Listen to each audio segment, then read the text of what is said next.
Good morning, Travis. Good morning, Roy. Hey, what's up? Good morning. Not much. We are very, very honored to have a special guest here today, Mr. AJ Newman. Welcome. Yeah. Thank you. So we met in a very interesting way. Maybe we get into that. I don't know how important it is, but let's just lead right off of the bat, and not to put you on too big of a spot here, but just tell us a little bit about yourself, kind of where you came from. You're obviously you're an author. You're going to see that from the title, but kind of tell us who you are, where you came from, and what got you started down the path of writing science fiction. Okay, I'm AJ Newman. I was born and raised in Henderson, Kentucky. Lived there most of my life. Graduated from the University of Southern Indiana, degree in chemistry. Always fancied myself as a science fiction buff. Early on, bucket list, wanted to write a novel. It took 63 years for that to happen. Congratulations, though. Yeah. But Never give up, folks. Never give up. Yeah. yeah, I've made a career in manufacturing, logistics. Lived everywhere from Mobile to New Hampshire and everywhere in between, Lexington, Memphis, Nashville. But It seems like you and Dr. Roy probably have chased each other around the country. He's lived a little bit of everywhere as well. So interesting. Yeah. But I got interested in science fiction 11 years old or so. Read every book I could in the library. Had the typical education over in Henderson, and then my best friend and wife talked me into going to college. I thought I was too dumb to go to college, but apparently I wasn't as dumb as I thought I was. How dumb of you to think that you were too dumb. I'm not dumb. I'm ignorant. But during my career, I moved all over the country, but wanted to write. Started trying to write a couple of times between jobs. Finally wrote a novel. The damn thing sold. Wow. I was amazed. The first one? The very first one, I made a whole $5,000 off of it the first year. Hey, that's not. So like 25 cents an hour probably is what you got paid for that book. Probably less than that. A little less than that. Yeah, if you get paid by the hour as a writer, you're not making any money. Yeah. But started writing seriously. Company offered me a job I did not want to take, and it wasn't a please take it. It was we really need you there, and if you don't do it, we really don't have a job for you. Turning around a bad business, and that was what I did in my career, turning around poorly run businesses. So I became a writer overnight. Have you ever tried to turn around a poorly run podcast? No, this is only my second one. Well, we may talk later on that one. Yeah. Go ahead. So. But started writing full time, part time. I try to write 20 hours a week, and so far I've pumped out 56 novels. Wow. Nice. 53 are post-apocalyptic that are my bread and butter, and the 3 mysteries we're still waiting to see if they'll ever sell after several years. So I'm not really a mystery writer, apparently. So what kind of led you into, I mean, you said you read a lot of science fiction, but obviously if someone wants to look at your body of work, and I'll pull that up here in a minute, that everybody can kind of see some of the things that you've done. You've got a theme, basically, it seems like kind of attached. So how did you get from just being a science fiction reader to taking the track that you did, and you can talk a little bit more about kind of what you write about and why you write about those things? I really started on the prepping and post-apocalyptic and some of the conspiracy theories. I happened to be in New Hampshire during the perfect storm that hit back in the early 90s, I believe it was. Yeah, George Clooney, well, it was a novel and a George Clooney movie, right? Yeah, the boat sank and he died. Yeah. But what happened? Hey, spoiler alert. Did Mark Wahlberg survive? Mark Wahlberg survived. I think we got the better end of the deal on that one, but anyway.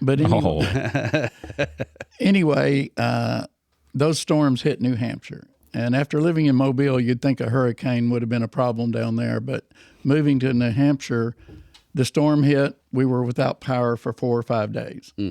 Wow. So we learned real quickly what to eat out of the freezer first and all that kind of stuff. No power.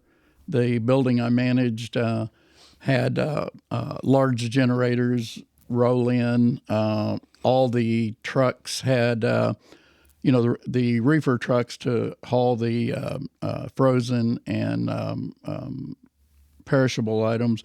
They had those running wide open at the dock doors to keep the building cool, so the vegetables, et cetera, wouldn't rot. And I started thinking, damn, this company's prepared. I'm not.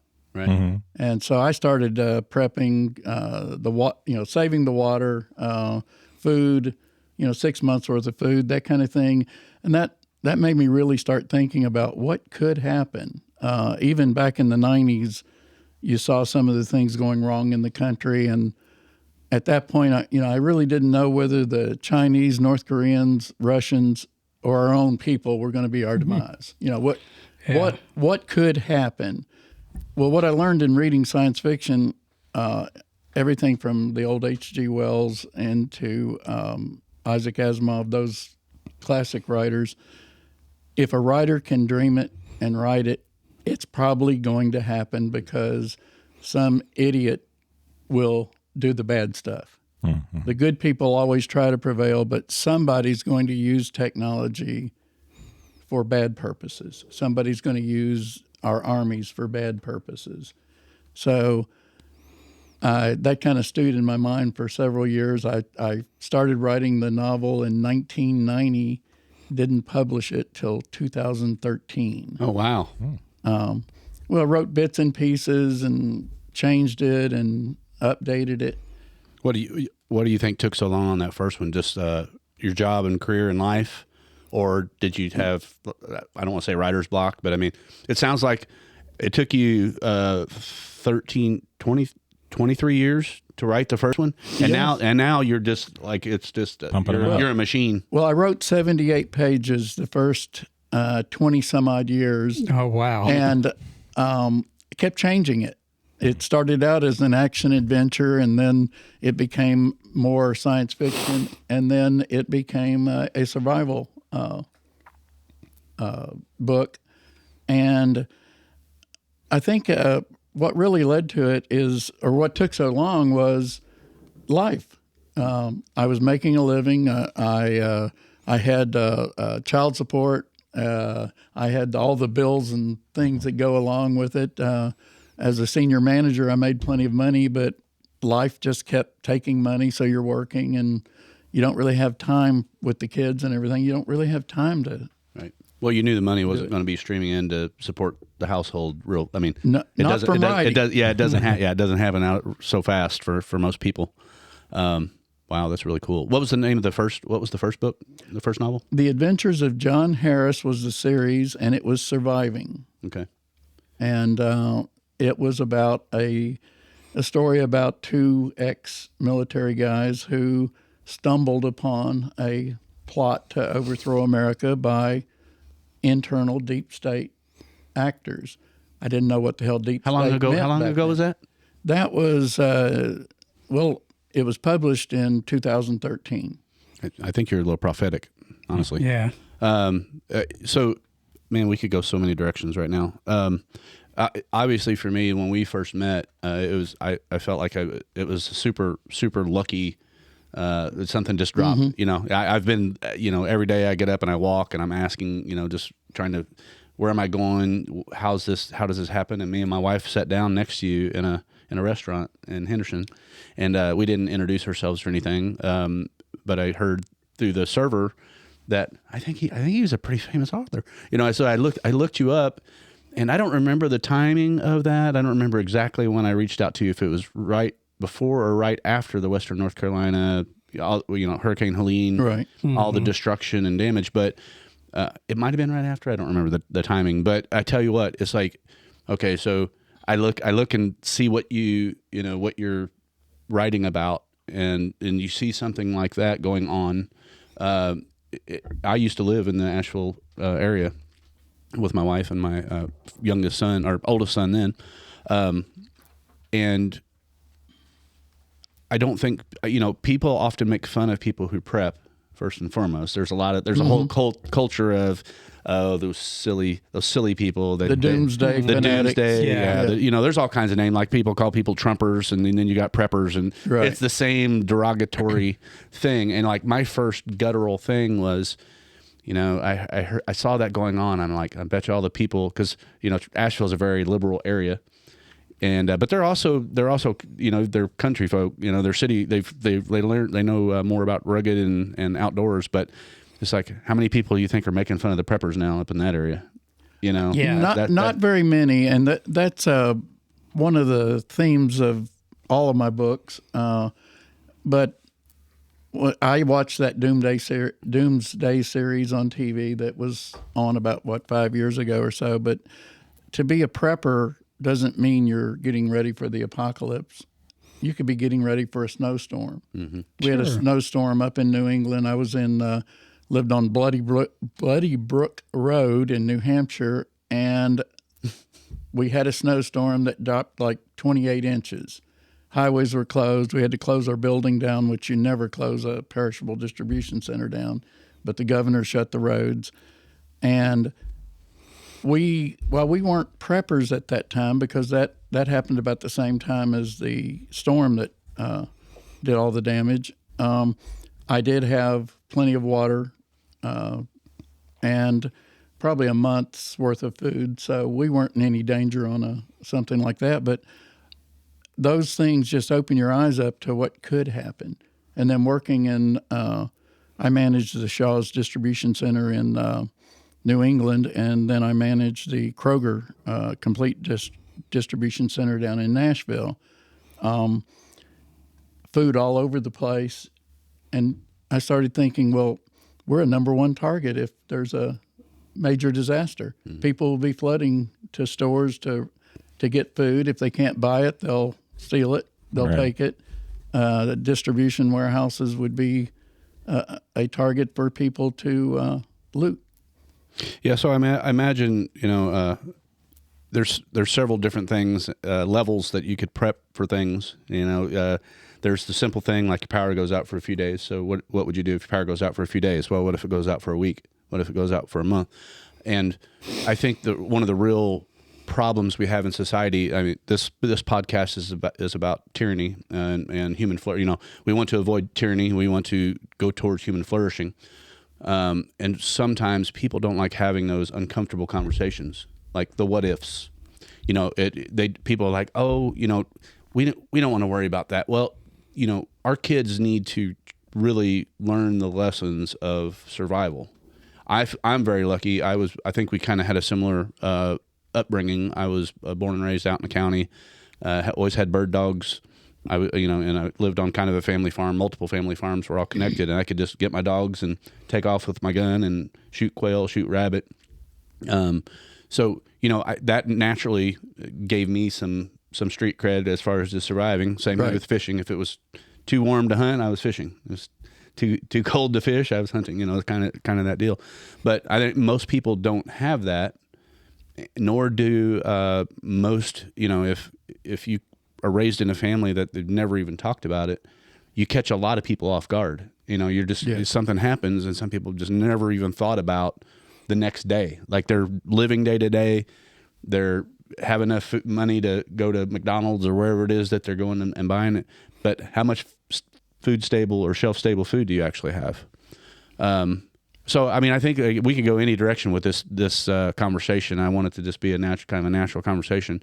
How about you give us, how do you get inspired about writing your next novel, and kind of what are you working on now? And has the thing that happened with Helene, has that maybe changed your whatever inspires you? I mean, has that inspired you to maybe do something a little different? Well, let's start with Helene, because my fiance, by the way, we're getting married on October 31st. Congratulations. Wow. Or my condolences, whichever. I'm kidding. She's going to listen to this, and you better hope she never knows what you look like. My wife will listen to this. Well, it's number 3 for both of us. But third time's a charm. She's a very big fan of Halloween. So we're wow. getting married on Halloween. That's incredible. But she's from South Carolina. Okay. And I was living in Oregon. My late wife had passed away a while back, and she was a beta reader, proofreader for me. Oh, wow. Okay. We got closer, and then very close. And I was living in Oregon, Medford, Oregon, 3 months ago, and the land of the liberals and all the things with Oregon. My son and daughter lived out there, so I went out there to retire and just enjoy life. And boy, that didn't work out. Right. I'm not a fit for Oregon. So anyway, we had to go get June stuff. After we got all my household, my RV, my truck, and everything else, and shipped all the household goods down, we waited a month before we went to North Carolina to get her stuff. And we were planning on going right when Helene hit. So we delayed a few days, checked in with her family. They family and friends live from just outside of Asheville down to the Spartansburg and Winnsboro area. So we loaded up my, I've got a Jeep Gladiator with a extra 10-gallon gas tank. I filled it up. Didn't figure I'd be able to get gas out there very readily. Drove out there, and the odd thing to me was it was kind of like driving around Kentucky after a storm, a bad storm. You saw roofs off, you saw some barn tent up, you saw trees down all over the place. But unless you got in the path of the hurricane, the really bad areas, you didn't really see a lot. So someone could have driven the route I took and not looked very closely and just saw a little bit of trees down. Mm-hmm. But her daughter living in right outside of Spartansburg, the power was out for 5 days, 6 days. And that was the general theme most people ran into. No power. Issues with some gasoline initially because I guess the refinery shut down, plus the flood of people coming north eating up the gasoline. But by the time we got there a week and a half afterwards, things had calmed down. But just listening to the various friends, and we drove up to, I think it's Cherryville, right outside of Asheville. Her best friend was up there. Sorry, one of her best friends, in case they're listening. Well played. But we drove up there, and they filled us in on some of their neighbors' issues and the Asheville issues, which made it a lot more real. But again, just my experience was I learned that most people weren't prepared. Well, okay, so I always I can't resolve something in my head until I actually figure out what the timing of this was. So September 28th is when the storm hit Asheville. Mm-hmm. September 28th is my birthday. I had saw you and sent you a message on September 27th. Okay. Yeah, that sounds about right. It was right. So right when the crap hit the fan. That's some things happen in your life, and you cross paths with people, and then it seems to me like the stars align. This conversation was meant to be had. So I want to try to bring as much value not only to your stories, which I think again I'm about halfway through the first novel. Is very interesting. I'd like to learn more about kind of again the plot. The character building,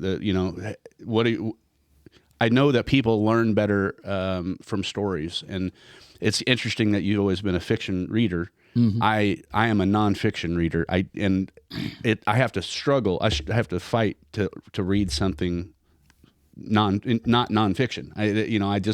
I'm more of a facts, and I'm looking for that kind of thing. But I know more people through watching movies and watching documentaries learn through the story and the narrative. So it's interesting to read and to hear your books and learn.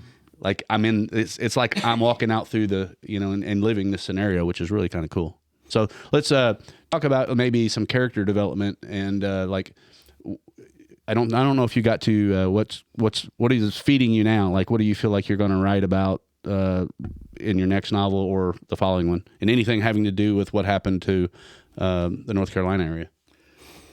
Well, the general way I work is while I'm writing a novel, things pop into your head. You're having conversations with people. I belong to quite a few of the prepper and post-apocalyptic groups on Facebook. So you have all kinds of inspiration flooding in, but a lot of it just comes from, honestly, listening to the news. Mm. A lot of the...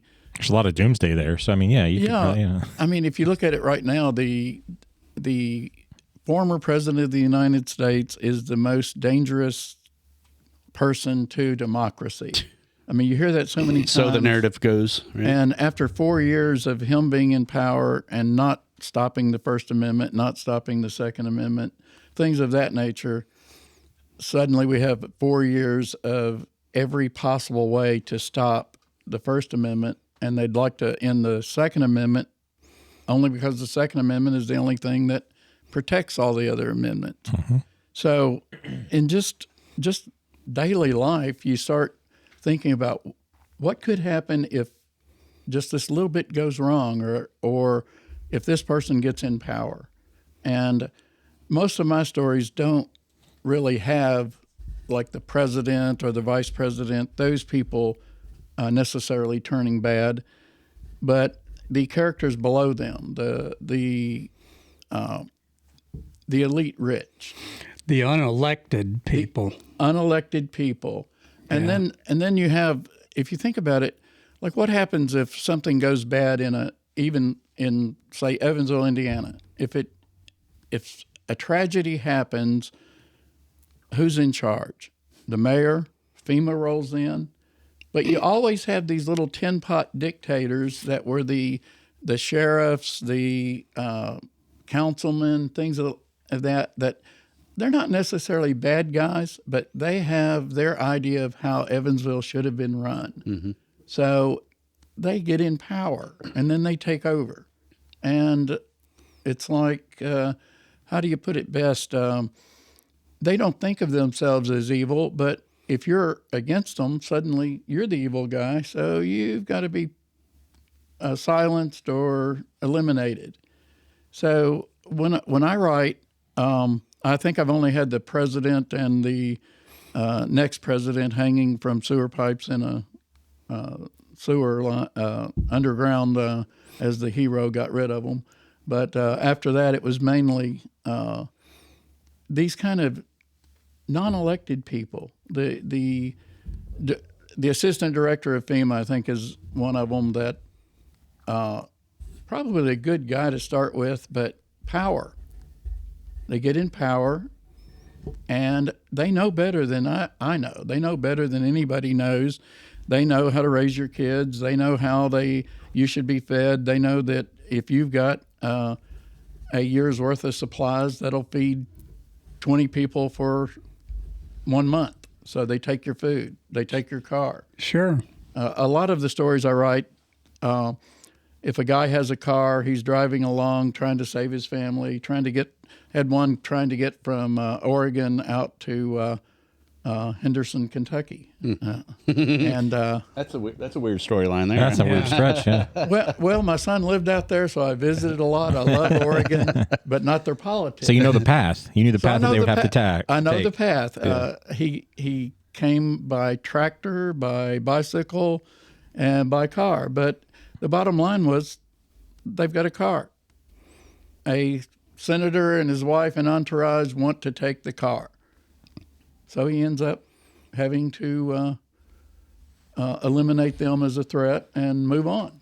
Wow. So it's like, just if you look at everybody from the rich tech millionaire, billionaire who's trying to change society to meet what he thinks we should do. So Man, I know that guy. Should I say his name? I can't imagine red who team or you're blue team? talking about. I mean, Yeah. I'm thinking that's Bill Gates, honestly. Bill Gates. Yeah. The problem isn't the inspiration. The inspiration is all over the place now. And, early on it was like, well, what am I going to write next? I've just written about this, that, and the other nukes and this fight and how they survived and all that. And it's like all of a sudden in the news you hear somebody trying to do this or trying to do that, or North Korea has a longer range missile, that kind of thing. So the inspiration's easy. Writing it and, developing the characters and making sure you don't make any big mistakes. Like, I'm a fairly conservative person. I don't think of myself as a Republican or a Democrat. Well, you lived in Oregon for a while, so you had to turn a little blue during that window of time. Yeah. At least at some level. No, but I had to keep my mouth shut. Self-censorship. My son is one of the classic liberals. Great guy, ex-military. He's now an assistant DA with the Oregon Department of Justice as of about a month ago. Oh, wow. Just graduated. Congratulations to him. 48 years old, graduated law school. Wow. He's Well, Dad showed him you don't. There's no age limit. There's no age limit. Exactly, and he's one of the heroes. His character is one of the heroes in my book. I'm in my books on some of them. Old Man's War. Okay. Old Man's Apocalypse. That's about me, and of course there's always younger women involved in that. No, I have noticed that. But that was before. That was before my fiance. Is she going to go back and back at it all the books? Well, she's like throwing away the pictures. But she was of a the old reader. girlfriends? She was a reader. Before. So. This book can't be out anymore. We're going to have to unpublish this. She's actually a character in a couple of the books. Oh wow! Okay, in 2 of the series. Awesome. She won a contest to be a character in one of the books, and she got the ultimate prize. And she won the author. The jury's still out on that one. It's not October 31st yet. So and I hope we get to have a bunch of conversations and to do podcasts. We'll revisit that in about a year after October 31st. We'll talk about that again. Yeah. So I want to circle back around to something because for me, part of this, me and Dr. Roy and now Travis have talking about anti-tyranny. We talk about having the right conversations, needed conversations, sometimes uncomfortable conversations. We talk about censorship and the dangers of censorship. I have been censored. My wife has been censored at a local level. Dr. Roy was censored by Twitter before Elon bought Twitter because he's a doctor and he was speaking out about certain things, but also he was voting for the wrong president. I think got him on the list. That's what it was. But circling back around to FEMA, like I don't consider myself a doomsday guy. I don't consider myself a prepper, but I like when something happens, I like when COVID hit, I was the first of all my friends, and we live in a nicer neighborhood, and we got different friend groups from all political persuasions, and I know they were looking at me like I had two heads. I'm like, the world has just changed, like something fundamentally, foundationally had changed. It wasn't the flu. It wasn't the virus. It wasn't whatever. It was the world responded to the thing across the globe in the exact same manner, and only certain countries really resisted that power grab. But my question, or my conversation piece here that I want to start down is, I've always been concerned or wondered why, like, okay, why aren't we having civil defense conversations? Meaning, what if something catastrophic happens here like it did in Western North Carolina? And I mean, we've had ice storms that took down the power grid for a certain amount of time. What if we had an EMP? What if there was a solar flare that shut down the grid? People don't understand how society will collapse and how quickly it can and will collapse.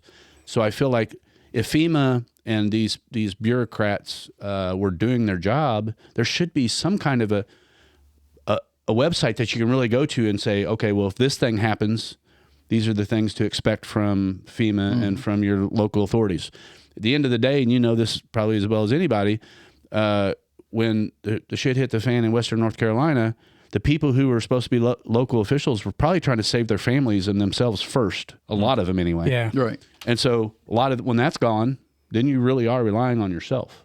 So I don't know where the story was, but it's concerned me that there's not really a great conversation going on locally or regionally about what if this happens, right? What people are just going to have to figure it out. It'll turn into zombie land, I have a feeling. Right. If you look at it, I'm old enough to remember back in the 60s, and I think Dr. Roy probably knows what I'm talking about. Yeah. We had drills. What do you do if a nuclear strike happens? You I did. duck Yeah, and we did. cover and Yeah, let me just get into that. I spent my entire childhood as the child of a military officer, and then as soon as I was old enough, I joined the military. So I'm military all the way, and I know about that.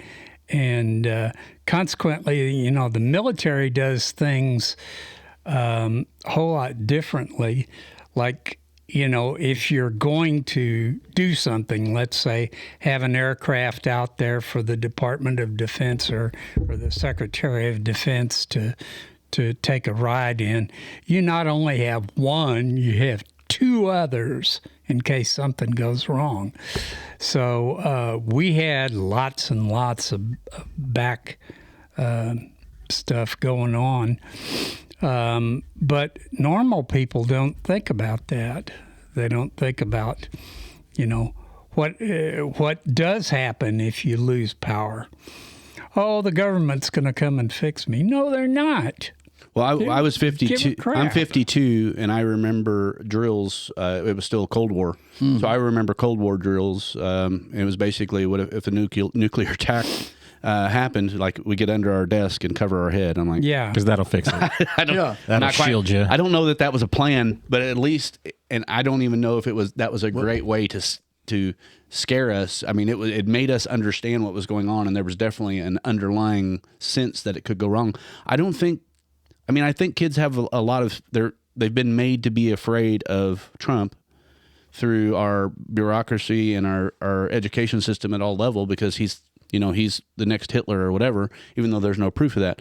I guess, again, I feel like your books could go a long way, and your storytelling can go a long way to help families teach their kids. Have you ever thought doing like a kids series or something that, like, I want to give something to my kids to read, to learn the story. Well, what if this happens, and get them thinking about not, it's scary and it could happen, but if it does happen, you need to have thought about it, and what do you need to do next?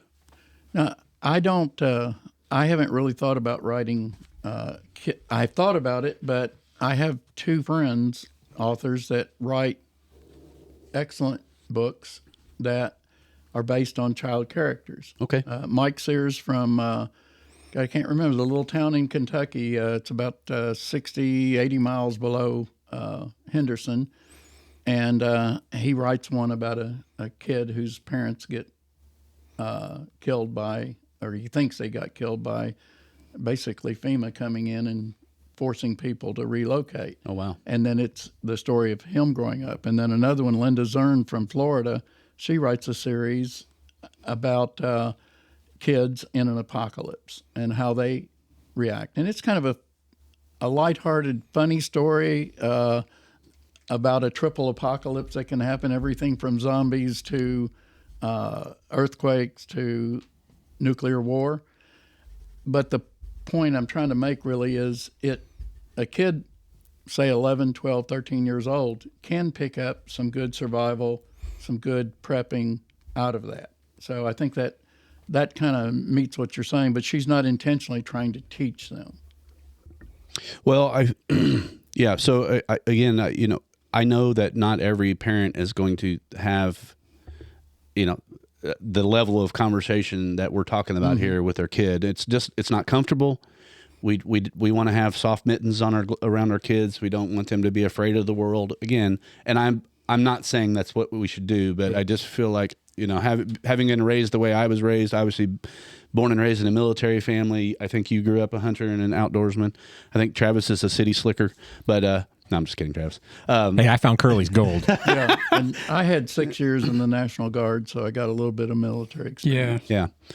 So here's the thing. I feel like we're in a fork in the road, AJ, and Obviously, we crossed paths, and I felt like it was timely because of what happened in Western North Carolina. I feel like we could have a long conversation today just about how we could think about preparing for whatever might happen. I know a lot of people do that already, but we haven't. But the other thing that I definitely want to talk about, we're going into an election, obviously. I wanted to try to get you in here prior to an election. I think I know quasi what your politics are just based on the few things that you said, but I feel like right now we have a choice of kind of status quo. It seems like, Joe Biden's definitely not running the ship. Somebody is. I think I call it the blob, and I didn't coin that term. It came through some of the people I listen to, like Dark Horse Podcast and Joe Rogan and Tucker Carlson. But they're having these conversations that are uncovering the deep state type of stuff. Like the new media is uncovering things that old media didn't. And so, like, I'm not super excited about Trump being president. I feel like he could have pivoted and not said, he doesn't have to continue saying all the crazy things that he says, which off-puts half of the country so much they think he's a quintessential threat.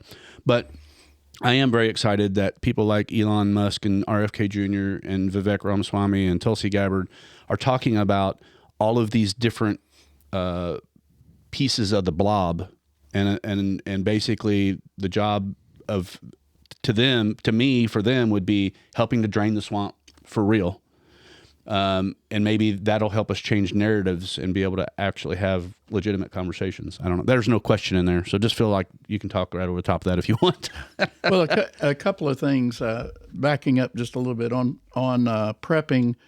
The biggest mistake doomsday preppers make is trying to convert somebody to be a doomsday prepper. Right. Sure. If you want your family or your loved ones to prep or friends, you take the tactic of Asheville. You take the tactic of what happened in Hawaii, what happened in Florida. Be prepared for a snowstorm. Be prepared for a fire. Be prepared for hurricane, that kind of thing, because you start mentioning that there could be a Holocaust or a nuclear war or something like that, and they're gone. They're not listening. Yeah, I found that people aren't even... Or they're coming to your house. They're not even open to hearing about an EMP or a solar flare, which are two very...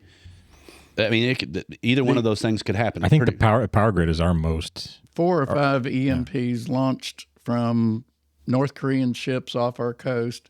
The missiles would be so fast in the air, before we could shoot them down, they could explode them and take out the grid all around our coast. May not be able to knock out the whole country. So there is the ability for that. And this solar flare that just happened, what if it had been 10 times worse? Well, the Northern Lights are not, everybody thinks they're pretty, but it's actually not a very good... No. It's a symptom of a bigger problem that people really don't understand. But back to the deep state blob, with Trump, I'm kind of the guy that, like most Trump supporters, I don't necessarily like the man. I like his politics. Well, he's a Democrat, AJ. But yeah, he is. Really, he's a populist. But the thing about Trump that I do like, and I wish every politician was like Trump, I wish they'd all say what they're thinking. Yeah. If you think about it, Trump says what he's thinking. He's unfiltered. To his detriment sometimes. To his detriment. But what if Mitch McConnell? What if, yeah. What? Let me get a bucket. Can Hang you on. do something with that Kentucky, please? What if Pelosi would say what she's really thinking? No, she's Man, I too better busy trade that making stock. money. Really? Yeah. Along with Mitch. Working the stock market. Well, I think you just said the Republican and the Democrat is to blame, and I think you're onto something there. That's why I'm kind of hedging on what is Tony Newman, AJ Newman. Yeah. Do we need to edit that out? Do you want anybody to know that your real name? That's okay. We're all friends here. No, okay, there we go. But there we go. In looking at it, I think most Americans are pro-American. They believe in a strong government that helps people. They don't believe the government is the solution to everything, but we have a large factor of people that believe that the police, the government, the state government. If I have a problem, they will solve it. They are the problem most of the time. Oh, yeah. They're the worst at solving problems. And it's not so much that they're evil. It's they really believe that they can do it better than you can do it. They can educate your kids better than you can educate them. They can get you water better than you can get water. You know, there's some things you need a government for. You need water, electricity, highways. Yeah. And Policing. if government would stick to that kind of stuff and stay out of the social issues, I think we'd be a lot better off. But they always think they know better than the parents. They know better than you. Oh, sure. Yeah, man. So many directions here.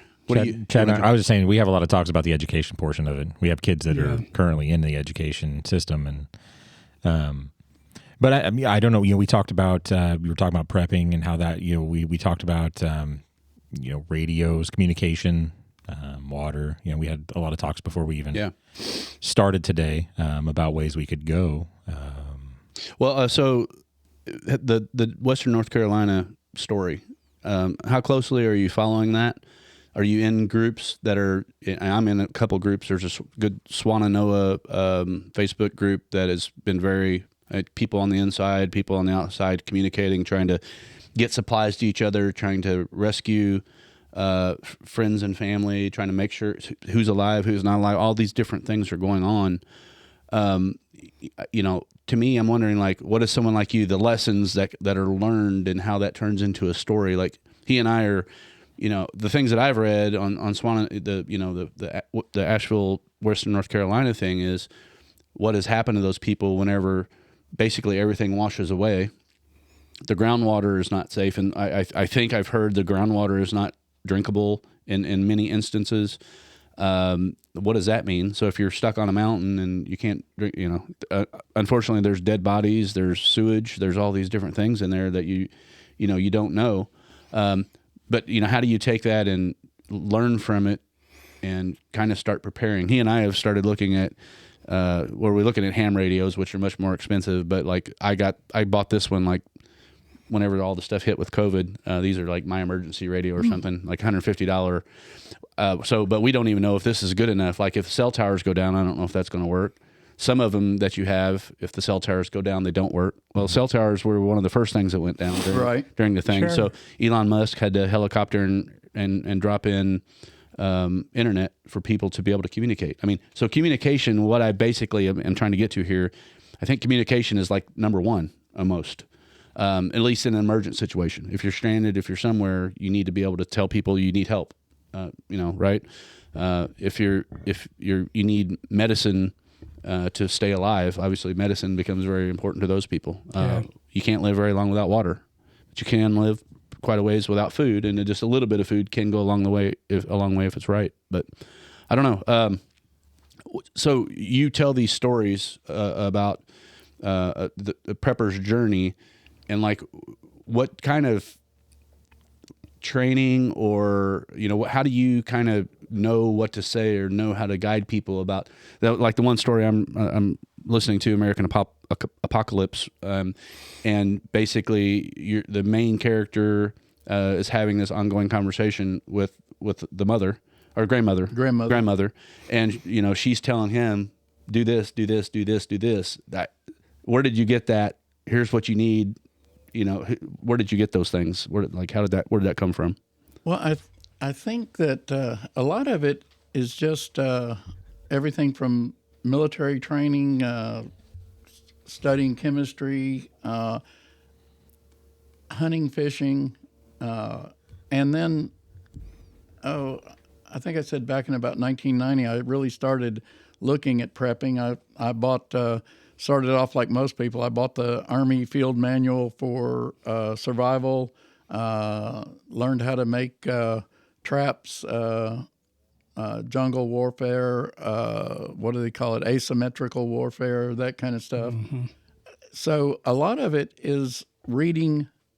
I love reading fiction. I don't like reading the stuff you read. Right. That's so funny. However, I had to start reading that. So I'll be reading one of my author friends' books, or I like the murder mysteries, kind of the Craig Johnson kind of books, Longmire and those kind of things. But anyway, I always keep one of those books, reading it, and sometimes it's on politics. I used to read Glenn Beck. I'm now reading, and I hate it when I can't remember the name, the military guy that's always on Fox and Friends on the weekend. I don't watch Fox and Friends. I know the person, I'm sure. Mike, it's not Mike Benz, is it? No. That was your dog. That was your dog. Huh? Your dog, My dog. Benz. Oh, Yeah. that's Mercedes Benz. That's different. Yeah. My son named it after a car. But anyway, just Peter Hegseth? started gathering books, but Is also it Peter Hitch? Pete Hedgepeth. Yeah. Yeah. Yeah. There you Good. go. Somebody remembered. Thanks, Travis. No, he's cheating. I'm cheating. Oh, he's yeah. There you go. But reference books. I bought a ton of reference books. I can write just from my own little mind, I can write a good story, but then you want to make the story accurate and believable. So, like one of my references is my son. He's a nurse practitioner turned lawyer. So now I can get legal stuff. Yeah. But we're talking about a wound. You'll read a book and Doc there would say, well, that guy died 2 seconds ago. There's no way he could have survived that. So, I always check in with my sons. He was a nurse practitioner, daughter's a nurse, ex-wife was a nursing professor. So I pick people's brains on certain topics. Reference books. I've got a big bookshelf full of everything from how to survive a nuclear blast to how to handle a sucking chest wound. That kind of stuff. Been there, done that. Yeah. Yeah, he was what's your handle on Twitter? Air Rescue Doc. Yeah, I flew with the surgeon. Air Rescue flight surgeon, and so we did a lot of that.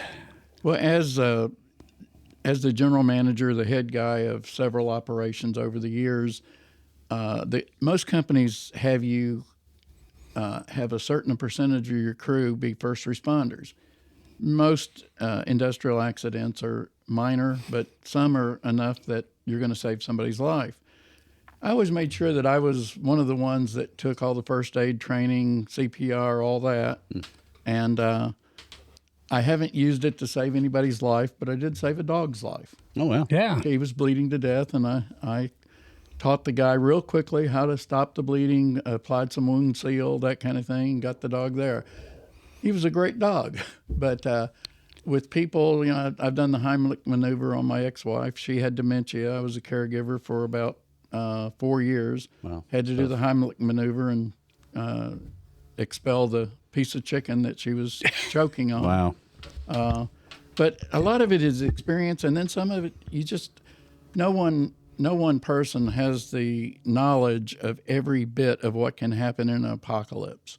I've got some military guys I refer to. My military knowledge is ended in 1976, besides what I read or see on TV. So I've got a colonel out in Phoenix, Arizona that helps me with a lot of the military stuff. One of my editors. Got another one right here that you can talk to. So. I can pick Roy's brains. Got another one that was a major in the military police. And she sets me straight on some weapons, which kind of hurts my feelings because I thought I knew weapons pretty good. Yeah, I can tell you everything there is to know about nuclear weapons too. So. Mm-hmm. Well, I mean, I think all of us, and Travis, I don't think we've talked about how you grew up. I mean, you obviously you're a shooter. Mm-hmm. But I feel like our kids and our youth are basically being set up for failure in a lot of ways. They don't spend nearly as much time in the outdoors. My curfew was when it got dark, and I was out in a creek or shooting stuff and doing all kinds of stuff like that. But our kids now, if things really got dark, I think many of them would just fold. Can't you change know, a tire. Boy Scouts aren't really a thing anymore, or at least they're not like they used to be. So this isn't a rub about age because I even feel like I'm old. But they didn't do it when I was in school. But at some point in school, didn't they used to teach like gun safety, how to use gun? yeah. Like okay, Yes, they didn't when I was in school. Yeah. So I The was, high school I went to had a gun range and had a gun team that would Yeah. go around the state and shoot. Yeah, we had a rod and gun Yeah. club. When our private, we're in a Catholic feeder program, and they do archery now. So there's some of that going on, and there's actually shooting teams now for shotgun shooting teams. So I mean, there trap shoot. Yeah, Is trap, it? Yeah. trap shooting. yeah. You mentioned kids not learning today. I remember my best friend, Mike Walker, and I would leave his house. One of your best friends or your best friend? He's dead now, so. Oh, okay. I'm sorry. I Yeah. apologize. He sticks his foot in his mouth a lot. But He brought it up before. One of versus the one. yeah, he was a dentist in Henderson, but wow. Okay. died from pneumonia. But anyway, man. at 9, 10 years old, 11 years old, we would leave his house on Elm Street, walk down Green Street, go out to a ditch out in the country. It's probably now a subdivision, but I would carry this old military 22 training rifle. It weighed about 12 pounds, bull barrel, and Mike had a nice modern 22. I was a poor kid. My dad happened to have it, and we're walking along and carrying my 22 over my shoulder. It was about as big as I was, and the deputy sheriff, pulled us over almost every time. What are y'all doing? Going down to the ditch to shoot. Those guns loaded? Nope. Got any bullets? Yeah, I got a pocket full. Here. Henceforth, going to go down and shoot. Okay, Yeah. now make damn sure you point those guns down in that ditch and don't shoot them up in the air. Y'all have a good day. Bye. Man, that would go a completely different way now. Oh, no kidding. Yeah, that's society's changed. Not necessarily, because there are some places that the law enforcement are really pro-gun. I walked out of a gun shop carrying a rifle under my arm like this in Helena, Montana, and I got about half a block, and the police pulled up right in front of me, and I said, "Oh shoot, they're gonna knocked me down." The guy says, "Nice piece, buddy. Can I look at it?" So I let him look at my M14, and he said, "That's really nice. I tell you what, go ahead. See you later. Thanks." Well, in Kentucky, my cousin Wes and I went to a Second Amendment demonstration rally at the in Frankfurt at the Capitol building. And a little different than what happened on January 6th, but we all toured the Capitol building, went in our representative's office with our pistols on our hip. Wow. Guys were carrying AR-15 shotguns. Wow. And the news made a big deal about it, like we were going to have an insurrection Tear or it up. something. Now, Yeah. this They was- wouldn't make up something like no, that. no, They- not at come all. on. And if you looked Pull at that the just pull crowd us a of little closer. Yeah, if you looked at the crowd of several, wasn't 1,000 people, but probably 500, 600 people everybody was armed, and not one person got shot. That's amazing, isn't it? Yeah, how about that? Wow. There's never been a shooting at an NRA meeting. No. How about that? How does that? Or I can't think of any at a gun show. Well, No. if it happened, they would be all over the news Yeah, for sure. it would. It would have been all over. But It's like walking into a police station or a gun shop trying to rob it. yeah, Yeah. How's that going to go for you, buddy? that doesn't work very well. No. You know. No. So I wonder, we got so many different pathways we can go down. I do want to talk about, the communication thing. I don't want to sell Starlink for Elon Musk, but I mean, he was able to do things so much better than even the government and FEMA. FEMA had to ask Elon Musk to, give them the ability to communicate with people, which I thought was really interesting. I guess kind of, then like for me, the next thing would be like, water, right? Wouldn't that be kind of the secondary? If you got medicine, you got communication, you need fresh water. The people that I knew down there, was like they would have to go and try to get supplies, and all the roads were messed up, but they would have to pack out, make it a day trip. So I mean, you got to have enough water to get to somewhere and back, just to go get whatever those things are that you need. Right. Yeah. Well, obviously I'm going to always promote have a couple of months worth of water in your house, that kind of thing. What if it flows away though with the rest of your house? Exactly. Or explodes? Well, that's possible. But you can get filters that you can take the nastiest water. That's what I was and about run to it say. right through the filter. I've got one upstairs. Yeah, I've got a life straw, and I've Life got straw. the and I should have made some notes on this, but I've got the one that you can fill a bag full of water and squirt it through. That's it what so you mine get it is. faster. Yeah, And I've got the bags and everything. I haven't gotten it out and used it yet, but I've at least got it. Yeah, you can filter the water with a T-shirt or something to get the mud and dirt and weeds out of it, so you don't clog your filter right away. Yeah, in the military, we all carried iodine tablets, and we would throw that into a liter of dirty water, and it would kill anything that was in there. It wouldn't necessarily taste very good, but at least it wouldn't make you sick. Yeah, goals for survival. It doesn't taste it in a thing. Well, probably Dr. Roy has this. Some people call it a bug out bag. Some people call it a get home bag. Me and Travis were talking about that earlier. Before you We do too. I pretty much have a get home truck. Oh yeah. Ooh. Well, Ooh. Yeah. I want to see that. but Well, I've got it's you guys have seen it back there. I got a whole room that.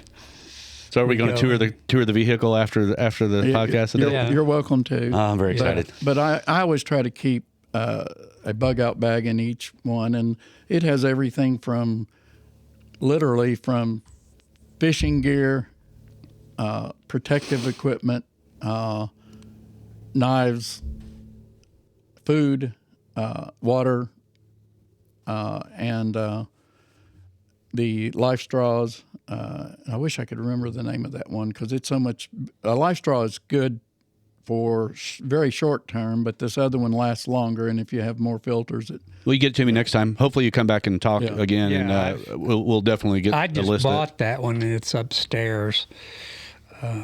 Yeah, so me and Dr. Roy, we are a non-for-profit, meaning we're making no profit. He's selling some ivermectin to help us buy some equipment, but I mean, basically, we're trying to fund an ongoing programming more than just this one particular channel. But My lunch. I'm looking to build a more of a real news type of channel from local to regional, where we can talk about real things that are going on. I don't want to be at the seat at the table for everyone. I don't need to be the mastermind.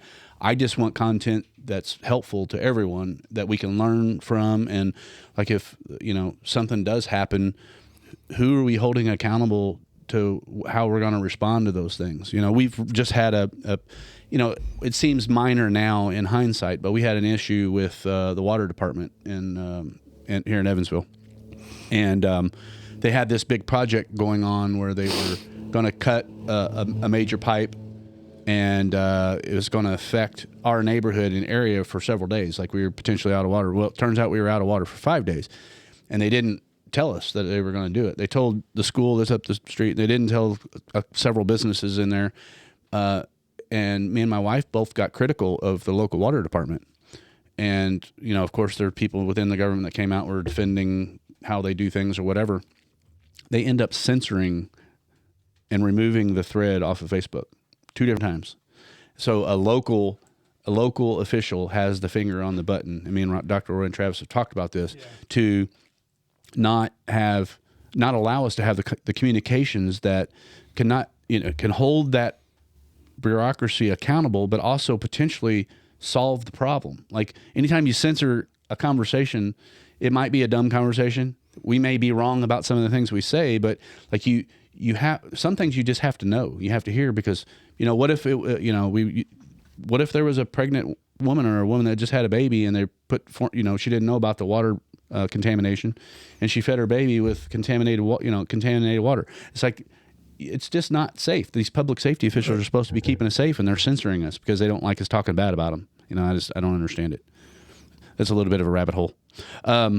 So we talked about live straw. We talked about radio. What other things? Obviously, in the American Apocalypse series that I've started, he was big on having some guns. I don't want to give away the story necessarily, but there's different things that you need at different times. Feel free to speak. Yeah. So this one is some things start happening, and there's some good people, and there's some bad people. So he's using it for self-defense, but also food. And that's, again, something that people don't want to, they don't even want to acknowledge that it's a real thing. I mean, some people just like bury their heads in the sand. Well, that's what we have police for. Well, that's why we have grocery stores. It's like, oh, grocery stores. Yeah, that worked real good back in the when we didn't have any toilet paper. Yeah. Well, the thing that people don't realize, everybody walks into a grocery store these days and they think that food magically appears.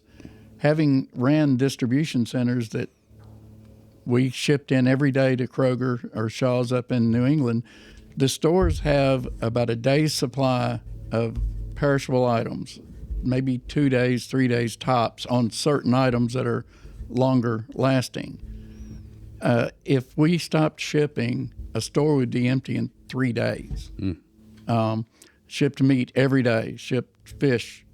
Fish would arrive, it would have to be in the store that day and gone the next day, or it's not fresh anymore. Really sellable. So after this, once the transportation stops, whether it's an EMP or a natural disaster, if the trucks don't roll, the stores are empty. And that's if just normal times. Stores could be empty the first day that people decide that they need food. So how many people have more than 2 days food in their house, 3 days, 4 days? Mm-hmm. You'd like to think most people can last from payday to payday on food, but it seems like people shop more often now than they used to. Well, I think this where that overlaps with your story, the American Apocalypse that I've gotten through, is people don't understand that, you can't just go to the store to get these things. So then you have competition for food, mm-hmm. And then you've got competition for protecting the things that you have, and it's very, it is apocalyptical. It's not pleasant to think about, but it's hugely important for, I think, everyone to understand it. Like that's why I keep coming back to our bureaucracy and the FEMA officials. It's like there's no real dialogue or expectation about what might happen. Like an earthquake could hit right now, and a devastating one while we're in this basement. Who knows where are we supposed to go? What are we supposed to look to? If communications are down, what's the next thing? Like we should have some basic understanding and level of what that is. Well, I hear what you're saying, but I think the government knows exactly what it's doing, and we know what to do. FEMA's going to come in, and they're going to round us up, and they're going to take us to a camp, or they're going to come in and solve our problems. Mm-hmm. So it's not. Do you really believe that's that? not conspiracy? No, that's it. Oh, heck no. Oh, okay. There are. You had me going for a second. I was like, what? No. Well, they do have camps. But they will have camps, or they'll have ditches. They do have camps. Well, look at what they set up in New York and on the West Coast. They set up these stadiums to house people. Mm-hmm. And they got blown away, and the roof got ripped off. Mm-hmm. But my point is, the government thinks it's prepared. Mm-hmm. They're not worried about what you know or what you can do. We're going to set up 20,000 beds in Henderson, Kentucky, and you're all going to those beds. And we'll feed you, and we'll protect you, and we'll take care of you. Do the migrants get those first, or do we get them first? Whoa! Well, definitely. I might get censored for that one. How'd that work out in New Orleans? Exactly. Yeah. Well, Katrina. What, Katrina? Yeah. Where in New Orleans they started confiscating guns. Yeah, they did. They didn't do that. They did. They wouldn't do that. They did. I don't know who they are, but they didn't do it. The news. Yeah, they went door to door. The news never told me that. It did. Oh. You just didn't look deep enough. Well, wow. So again, so many different.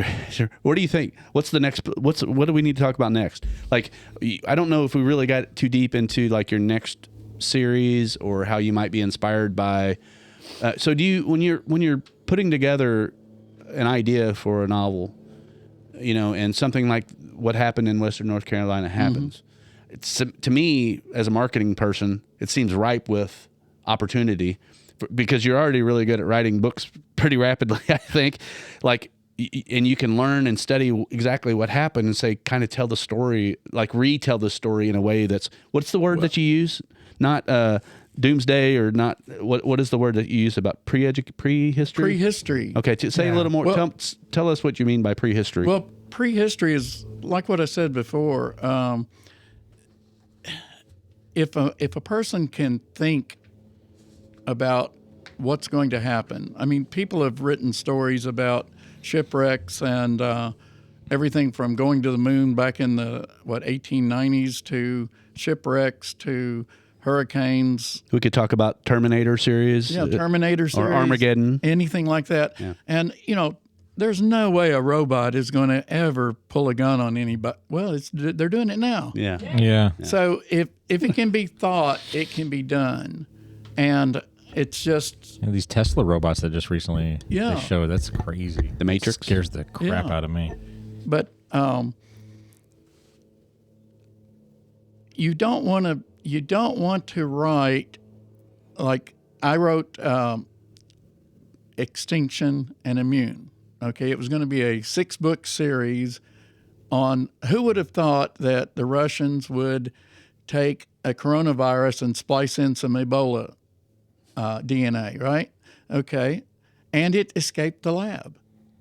You just got the location wrong, but you had the story right. Yeah. Well, okay, when did you did that before? Right before Wuhan happened, did you? I'm the unlucky SOB that published that just as the news hit the fan. Oh my gosh! On Corona, and you would think, hey, you didn't know you were a nonfiction writer, did you? Forget about the suffering and deaths and all that. A writer's probably thinking, man, this is great. I'm going to sell 1 million books. How dare you try to take advantage of our suffering? You wrote that book overnight. Yeah, I wrote it. I wrote it in 5 minutes. So wow, Facebook wouldn't run my ads. Oh yeah, they said you're. I can't remember the words they used, but it was. You don't align with their politics. You're a bad boy. You should not write that book. Mm-hmm. And you can't.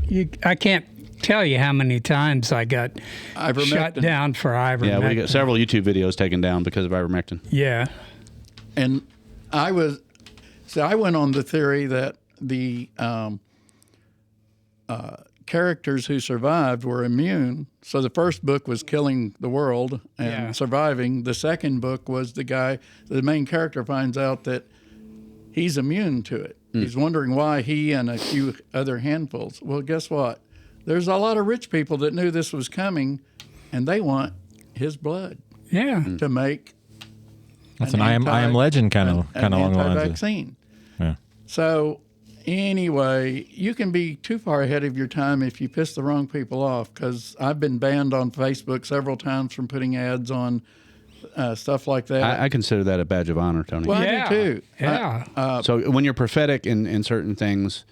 And I'm not trying to compare me with you. You're way more talented and achieve things. But like whenever this whole thing started to hit the fan, I mean, I felt like I saw every scenario that ended up going down. Like it all kind of flashed before me, and I'm like, a good buddy of mine who I've talked politics with for a very long time. He's right in the same boat with me, and the level of what we think about the situation, the blob, and we spent the better part of a year with a giant whiteboard just going through exactly what was going on. We created a battle plan, and we ended up having a meeting. We invited a very limited amount of people. I think like 30 people showed up. We got it recorded. And if you go back and listen to what we talked about in the plan, the people now that you see that are coming out of the woodwork and talking about here's what we need to do to prevent another thing like this happening, preventing tyranny in the future. Like literally Dan Bongino it seemed like we sent him a personal thing, and he and his staff listened to it or watched the video like 30 times, and he has gone through basically and done and talked about a lot of things. So is that coincidental? Were we super intelligent? No, I mean, we sat down and focused on that and only that, and how to prevent that from happening again. And that was what kind of launched this podcast for me. It's like, there's seven kind of major levels of tyranny. Medical tyranny was the one I started sitting down with Dr. Roy on, and there's all kinds of things that go under medical tyranny. Vaccines are, what they're doing at a global level. I have all that vaccine information that we talked about. Oh yeah. So I mean, but the thing is, it's more than half a page. Yeah. So no, these are the bullet points that I took from listening to what Chad said. These are this is my handwriting. Yeah. So let's talk about that next. But I guess what I want to say, like, the reason I'm sitting here and Dr. Roy is trying to sell ivermectin, I'm looking for products and services to promote, looking for funding, but we don't want to be censored. I mean, and companies don't always want to come on and give someone like me money who says sometimes unpopular things, or brings on someone that writes about preparing for things and uses their common sense in a lot of ways. I mean, it's unfortunately they sell their products to the Democrats and Republicans, and somehow I come out, as less Democrat or whatever. I'm not. You described your son as a classic liberal. Yep. I think that's about where I'm at. That's where I'm at with free speech, no war. Just you do your thing, I'll do my thing. Kind of like that used to go. So, anyway, I was rambling there. So let's get to let's talk about. We're right in the middle of talking about the Wuhan. You wrote about it before it dropped. So tell us what kind of kickback you got besides Facebook trying to not let you. Like, what kind of feedback did you get from people that read it at that time, and did it take off, or? It never really took off. It sold well. It made a few coins. Did the CIA come black hat you and ask you, how in the world did you know this information? Like, where did you get? Who's your source? Well, that's why Facebook knocked him down. Honestly, that's the way. They were right in the back seat of that one. My golf buddies, I'll be walking along and somebody will say, well, "What are you writing now?" And I'll give the plot, and the next thing I know, they're ducking, looking for drones above them. Or I'm not going to take a bullet Terminator for you. 8. Well, I'll be in a restaurant, and it's like Cousin Wes will say, "What? Have you started a new book?" And it's, "Yeah, I've got this virus that killed 7 billion people," and then people in the restaurant look around at you like, "What? Who is this cat?" Or had the president hanging from a sewer pipe, So, yeah, sometimes you sound like a nut writing this stuff, but on writing, just to dovetail into what you said, if you read my books, other than the John Harris series, it's kind of neutral. The bad guys are the government or the Chinese, the North Koreans, that kind of thing. And then there is a little bit of a conservative viewpoint because I know no fan has ever brought this up, but I always have. If you want to join our mutual assistance group, you have to work hard. You have to be willing to fight for the group, to protect it, and you have to contribute. If you think you're going to join and just be a leech on society, you're not going to be part of the group. But other than that, I'm kind of like the sponsors you were talking about, that I keep my book pretty much non-political. I found out very early that if you go one way or the other too far, people give bad reviews. And you get bad reviews, and they haven't even read the book. Because the things you'll hear, they think you're going to say something that wasn't in my book. Right. So well, those are probably bots. There might not even be real people doing that. Censoring doesn't just mean shut up. Censoring means we can ruin you, so you don't. You kind of soft pedal things. You don't really say how you feel, or try to really get the point across you want to get across. So sometimes I feel like, I know I don't really write what I want to write. I write to sell to the masses. Mm-hmm. if I wrote what I wanted to write, I'd lose a third of my audience. Okay, so I first of all, I agree with you. Me and Roy have some conflict sometimes because he's definitely much more Republican than I am, and I'll often Right wing, not Republican. well, there you go. That's better. Yeah. Nut job. No, I'm kidding. So I'm I am quick. Nut job. I'm yeah, I quick. was kidding. I'm quick to blame Republicans just as fast as I'm quick to blame Democrats. Yeah. And so, and sometimes we'll have like, well, he's not as bad as this guy. I'm like, they're all, if they're not saying enough, if they're not speaking truth, then it's a problem. I see a difference between, the Democrats I grew up with, and I have some Democrat friends that are the common sense Democrats. Someone would say they're kind of like the Joe Manchin ones, but to get elected, you have to be that side or that side. A middle of the road guy that has common sense, he might as well hang it up. He's not going to get elected. Unless you're a populist. Unless you're a populist. And that's very much why RFK was not welcome in the Democratic Party. Yep. That's very much why Trump. There's never Trumpers. There's the Dick Cheneys of the world. Thank God have moved to the Democratic Party, which is where he should have been probably from the beginning. But that's to me is the shirt that I'm wearing today, ironically, is Dr. Whoville, and kind of the story of that is it's not political, but it's the little people who are usually getting are controlled, coming together and doing what's best for the people. And I that's kind of the movement that I see going on in the world right now. It's not about whether you identify as a Republican or a Democrat. It's like, I want free speech. I want to be healthier. We are a fat, sick society, and we are the worst, I think, at that probably than any other country. Why is that? What are other things going on? And I'm seeing these, the signals coming out from RFK and the people that are talking about making Kaylee and Cassie Means. Did I say that? Callie. Yeah. Callie and Casey Means are been interviewed on Tucker and several other podcasts, and talking about really changing and making significant changes to the healthcare system. Mm-hmm. And I think that's hugely needed because we're fractured because we're sick and our brains aren't working the way they should. I mean, there's so many different things going on. But so have you thought about this? Is kind of an off rabbit hole thing. Have you thought about the technology? Have you written anything about kind of the tech overreach? I have this kind of ongoing concern about more and more cameras, us becoming more and more like China with surveillance everywhere, and facial recognition. Facial recognition. And you walk down the street in China, they basically have a number and all the information about you, that they're tracking you. They know what stores you're going into. They can control your currency. Like if you do something wrong on Facebook, they can take away some of your credit, as it were. I mean, I have it's not a fear. It's we're doing everything that basically China, we're moving in that direction. We're just a little bit behind. And so for me, like pushing it to you, have you thought about doing like an AI version of science fiction and the what ifs that go along with that?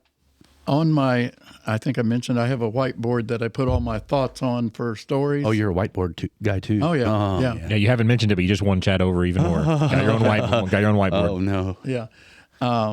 Anytime a thought comes to me on what a story is, I'll start making notes up there while I'm writing the current book. About the only AI I've currently written on is I had a AI Jeep that talked and was self-driving, and It was Kit. It was Kit in a Jeep. Yes, I love Knight Rider. it basically was. Wow. Not belittling you. I didn't even know there was a thing like that. Yeah. But it was in the extinction and immune series I was talking about on the disease. But How long ago was that? How long ago was that one released? Let's see. He's got 57 books here. So. COVID hit the fan in January of 20 or February. 20, yes. Yeah. That's when it was released. Okay, cool. And but no, I'm very concerned about it, but I haven't really written about it.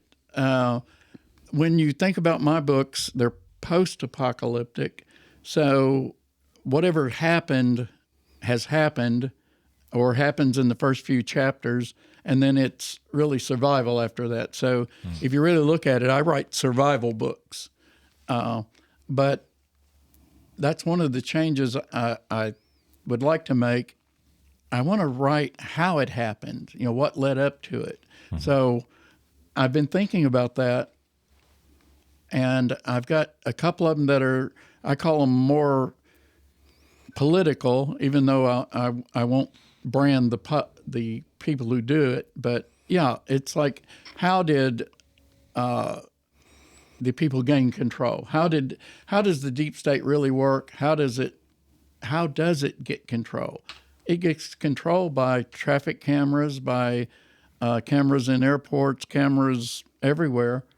Owning the internet doesn't hurt. Yeah. Well, there was a TV show just a little while back. I can't think of the name of it, but this one little guy, the central character and the field agent, they could look at every camera in the United States, and their vast computer system could track anybody anywhere. You could not be lost from those guys, and they used it for good, but someone else was using it for bad. So I think Person of Interest? Person of Interest, yes. It's a good show. I watched that from front to back. He's a movie buff. That's a TV show, and that's a really good TV show. That was, yeah. I mean, I think you and I could pitch a book. You'd have to approve this with your fiance/boss.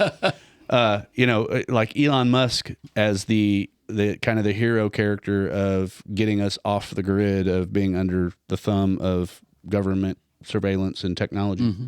I mean, he himself would have it basically by creating a competitive system. So we'd have to hold him accountable to not using that again, turning it and selling it to the wrong person, or if something happens to him. I'm surprised. And it's not just right now. It's not just they can know where you are. The last I had a Ford Escape and a Ford Edge. They were almost self-driving.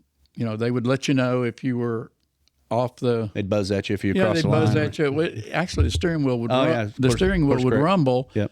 And on the Edge, it was a 2020, I think it was, or 2022. You could take your hands off the wheel, and driving from Henderson to Owensboro, I just had to touch the wheel every 10 seconds, and it would drive there. That's no big deal. That really helps avoid collisions and stuff like that. But that means somebody can control that remotely. Mm-hmm. Somebody can stop it. And I know that GM's OnStar can do that already. Yeah, exactly. So it's not far-fetched to stop a pacemaker. I saw a TV show the other day where a guy, a hacker had, I think it was this company made pacemakers, and they had millions of pacemakers out, and if he didn't get billions of dollars or millions of dollars, he was going to stop a random 100,000 pacemakers. So bio warfare, they've already gotten into pacemakers. Mm-hmm. There have been 2 or 3 murders that way. Wow. So if the government turns bad, or the deep state turns bad, or a billionaire turns bad with the resources, what can they control? Well, it's not even turning bad. The unfortunate part of it is they do it with the promise of it's for our safety and security. Yeah. It's always sold that, if the serial killer gets out in your neighborhood, we're going to be able to track them fast and take care of the problem. Well, okay, you're defining, a serial killer, obviously nobody wants one of those around unless they're killing bad guys. But it's like they can turn that on you at any time. If they have the power to do it to one person, they can do it to everyone. And that's tyranny, and that's about as dark as you can get. But, to me, I feel like, and me and Travis have talked about this quite a bit. There's a lot of ongoing conversations in the AI realm. I've trying to get a hold and have a conversation with our local police about flock cameras and the future plan of where cameras are going to are we ever growing? Or do we have a say in it? Are we talking about what it looks like 20 years from now? These are all things that I feel, again, like, why aren't we having the conversations in public? We're just leaving it up to a mayor who's elected, but he doesn't talk about it in public. Mm-hmm. Anyway, I'm prepping in a different way, I think, in that regard, just trying to keep my kids from having to deal with that tech tyranny stuff. You brought up Elon, and you just brought up tech tyranny. I have just a quick, I happened to watch something yesterday where they were talking about how skewed the internet can be depending on how you're browsing it or how you're searching for what you're looking for. So searching on Google, for instance. No, seriously. So if you search on Google for, and I can't remember what it was, but this guy was looking for something that had happened. It was an article, it was something that had happened, but it didn't fit the correct narrative, so he couldn't find it on Google to save his life. Oh, it was Joe Rogan. Joe Rogan was talking to somebody, and he was talking about Google, he was talking about DuckDuckGo, and then he brought up Brave. And he was talking about how whoever the person was with him, he was talking about he was looking for this on Google, could not find it, searching. They memory hold it. So he went on to DuckDuckGo. Now this was a while ago because apparently DuckDuckGo is now kind of imitating Google's search results. Yeah. But it was like one of the first. He just whatever he typed in, and DuckDuckGo didn't have any kind of bias. It was just here's what you're looking for. Mm-hmm. And now that's changed to be more Google-like in biasness. So then they started talking about Brave. And Joe Google-like means Google probably purchased them. Yeah, they have some type of tentacle in the arm of it probably. Yep. So then Joe was talking about Brave a little bit, and then he goes, you know what? I don't really want to talk about it because we were talking about DuckDuckGo a year ago, and now look at it. Yeah. So now we're looking at Brave, and my point of bringing that up just real quickly is you were talking about Elon. I'm kind of surprised he hasn't come up with his own system. He's working on it. Okay, is he working on his own search engine, his own web crawler? Well, kind of Twitter is turning into a search engine. Well, kind of. It will. I think it will. Yeah. Well, he's creating his own internet through Starlink. He has the ability to have a parallel. We all worship Elon right now, but what if he became the villain? All these infrastructures he's creating. But anyway. He has said that. I mean, that's a real threat. Like for me, it's like we need civilian oversight, not government oversight always. I mean, government can be there too, but we need to have a vote and say something's not good here. We need to fix this. It needs to be open and transparent. Well, it's gotten to the point that I don't use search engines anymore. I go to Grok and look everything up because you get more uncensored stuff just by looking at that. I don't know whether they're all correct, but they've been correct so far. Yeah, I mean, that is a pretty good, I mean, that's about the best AI, I think, that right now, especially since it is Elon kind of, not controlled, but created, I guess. Well, what most parents don't understand, and this is something that's key to me and you when we're talking about ongoing education, is they don't understand truly how AI is going to learn behavior of each child. Mm-hmm. And if they want to control what they believe, there's going to just be little minor changes in the algorithm of what gets put in front of them. They're looking at these apps. The next piece of content comes in front of them, and if they need to be skewed a little way and Trump is bad or whatever the thing is that they're trying to promote, it's just little ticks over time. It's not going to be this big propaganda, one video. And small seeds for a period of time, yeah. And then that AI is going to continue to get smarter and smarter. So whoever has holding the control nodule, at the top, whether it's OpenAI or whether it's Twitter they're ultimately the ones that are steering the public narrative forever forward. Mm-hmm. I mean, that's pretty dark. Yeah. And how does that go away without EMP or nuking the servers? I mean, I don't know how that goes away. Unless you just have somebody who you can trust who's got their own version of. Well, that's what I think. I think it takes local groups of people sitting together and saying, we don't want our kids seeing everything necessarily because they don't know how to safeguard against certain things that are going on. But we don't want the government basically saying, well, Trump's bad and he wants to do this, so you can't listen to anything having to do with Trump. I mean, there's got to be some kind of a mechanism, I guess, to weigh things. The only thing I can think that somebody's kind of trying to go that way, which I don't put a whole lot of trust in them, but more so than other communication companies. But Apple is trying to keep the information on the hardware at least, and I find that as long as it's true, I find that to be somewhat of a good direction to go, so that you're no longer sending queries to. Well, it is, but it's not recording where that's coming from. It's sending information to the device, but the device is what's holding on to all of, say, your child's iPad, for instance, because my kid uses an iPad. Mm-hmm. Now, granted, I've got it locked down. I've got parental controls on it. I can kind of control it to an extent. But as they continue forward with their technology, they promise that their AI is just going to stay with the hardware. It's all going to be, everything's going to be done on the hardware on that specific device, and not necessarily through. And then someone offers Apple $1 trillion for Apple, and then somebody else owns it with ill intent. That's true, but everything's on the device at that point. Well, according to them, it cannot. And once again, the Apple AI hasn't really even dropped completely yet, and it's only going to be on the newest devices at the moment. But I mean, they state that it's on the hardware, and the whole point of that is there's nothing that can be bought or sold. It's on the hardware, it cannot be extracted. Unless you, I mean, I guess if somebody stole your phone and was able to, to break it and then actually get the information that way specifically on that device. But as far as an overall blanket of, well, like you said, somebody offering Apple $1 trillion, there's not necessarily going to be, all right, well, Chad over in Evansville, this is all the stuff that he's been viewing. This is how he is. We've got a whole biometric or a whole, version of a digital version of Chad. They're not going to be able to get that from a remote location. It's going to be on that hardware, according to them. And I think that's a helpful way to go, is to have it there versus control. I think the Chinese will be able to break all that.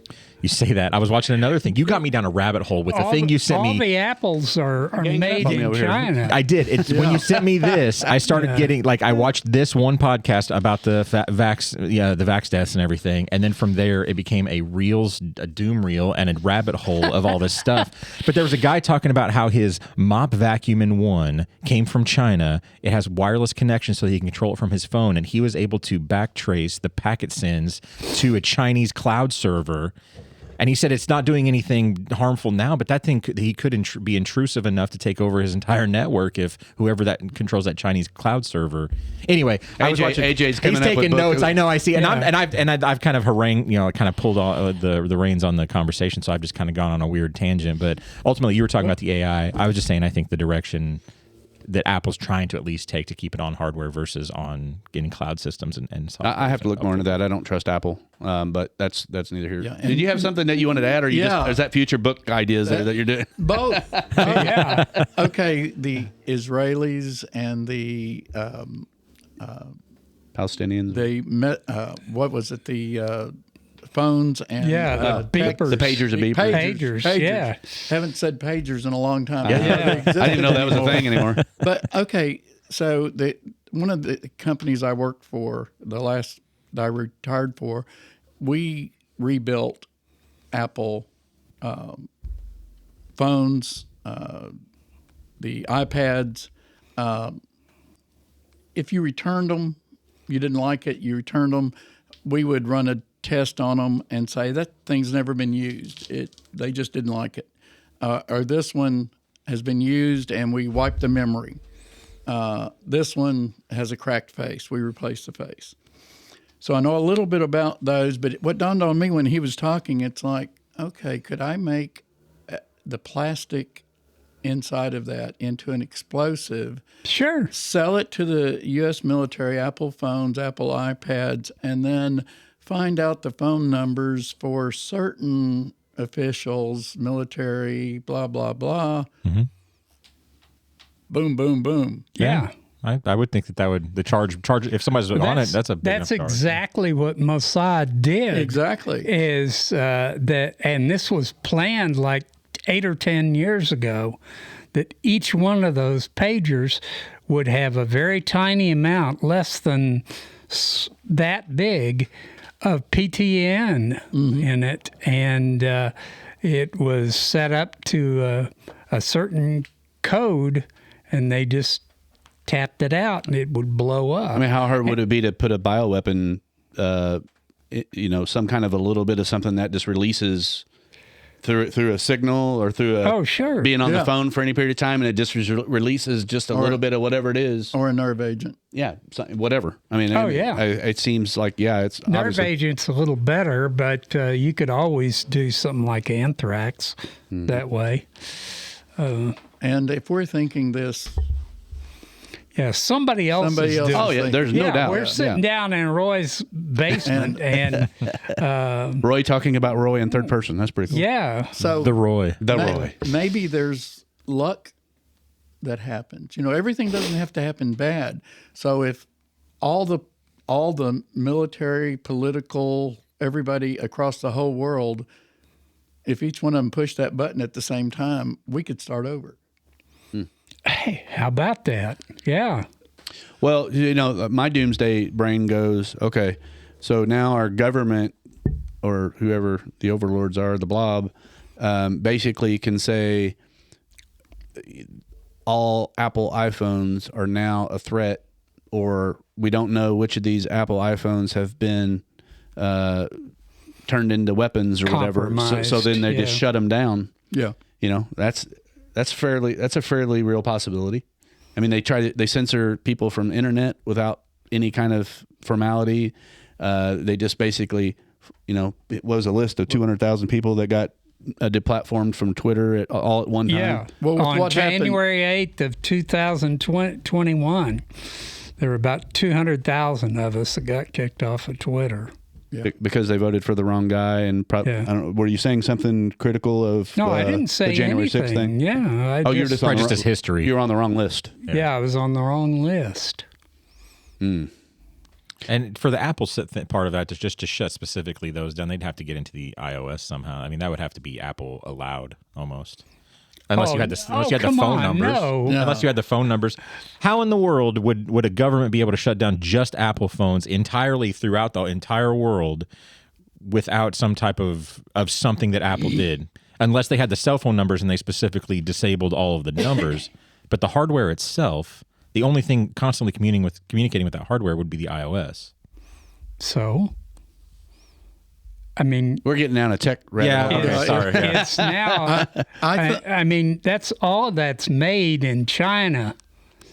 So you're talking hardware. Door. Hardware has a back door. Right, okay. Yeah, so all these things have a back door on. I believe there is a back door. If it comes through China, I don't trust it. Well, I think we established if we can think it, somebody can do it eventually. And probably has already done it.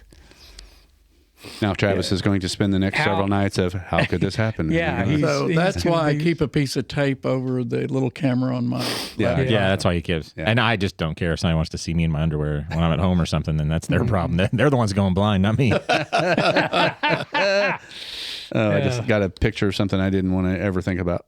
Sorry, I didn't mean to plant that in there. Oh, boy. Anyway, so let's circle back around because Travis did some homework. You had some paper in front of you, too. You talked about the book, and man, I should have written it down or remember, but the one you released right whenever the Wuhan virus was started to spread.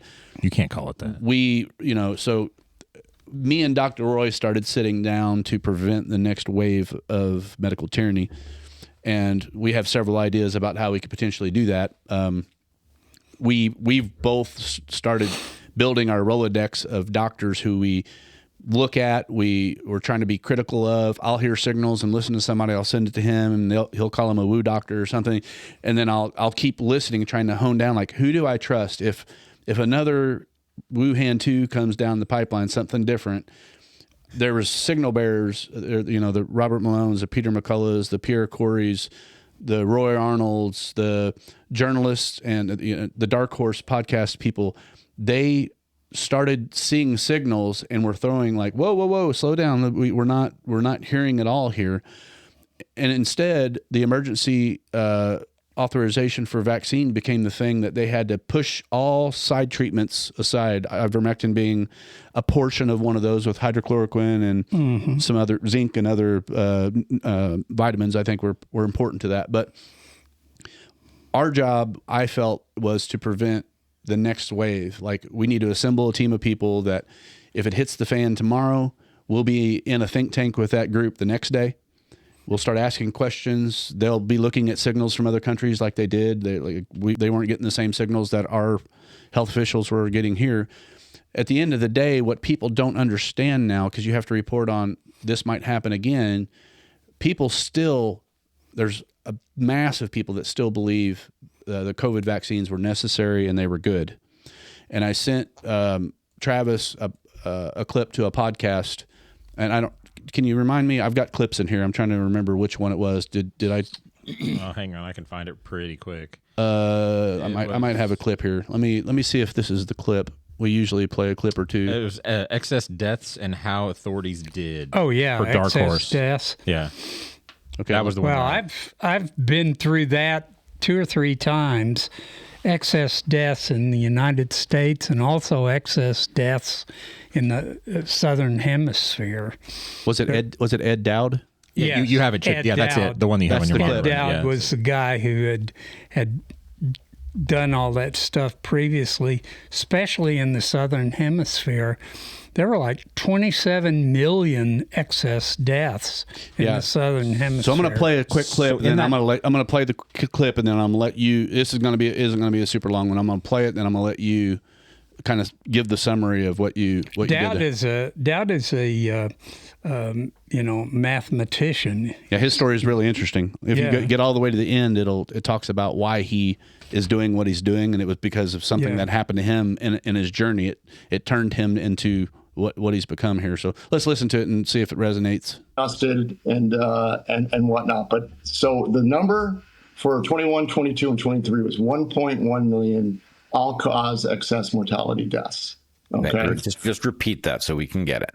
1.1 million all-cause excess mortality above the 10-year trend line in the U.S. For which period? 21, 22, and 23. 21, 22, and 23. Okay. And so the audience knows there were 500,000 excess deaths pre-vaccine in 2020. It's 500,000. So just based on that alone, let's not use the word vaccine. And this was the point I made in front of Senator Ron Johnson. If you had to do a scorecard of how the authorities did, they didn't do very well. Excess mortality was the same in 2021, about 500,000, and then it's trailed off since then. So 1.1 million individuals excessively died during the implementation of the policies that the governments undertook in the U.S., at least the U.S. government. So then we said, well, how many of those are vaccine deaths? Well, are all of them vaccine deaths? Maybe, maybe not. There's confounding factors. There's lockdown effects. There was treatment issues. Couldn't get access to healthcare. So we looked at VAERS. So VAERS is the gold standard of vaccine deaths, and there's 16,800 COVID-19 vaccine deaths in the VAERS database system over those 3 years. And as an aside, an interesting stat is 99% of all of those vaccine deaths occur within 5 days. Okay, so you can see so that number is likely low, but let's just use that number. We'll just use VAERS. These are doctors recording COVID-19 vaccine deaths in the VAERS database. And if you take that number, you then have to consider what's called an underreporting factor. And early days, there was a lot of discussion about that.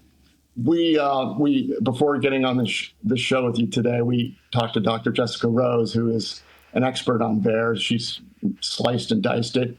And we asked her about what's a conservative underreporting factor. And 20 seems to be very conservative.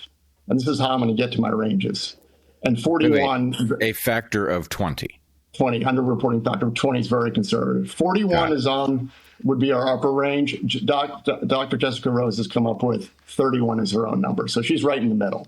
She's between 20 and 41. So the range that means that 20 times the number that we see reported is the expectation.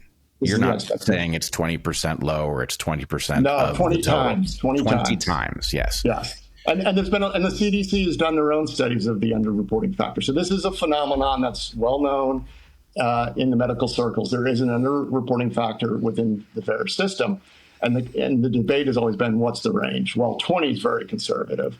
41 would be the upper band. So if we take the 16,800 times 20, we get 336,000 vaccine deaths potentially in the U.S. during those 3 years. The upper range would be 41, which would be about 700,000 vaccine deaths.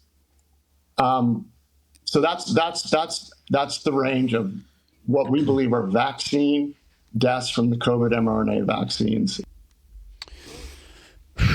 Well, and part of that is that they only looked at deaths within 5 days of the of the administration of the vaccine.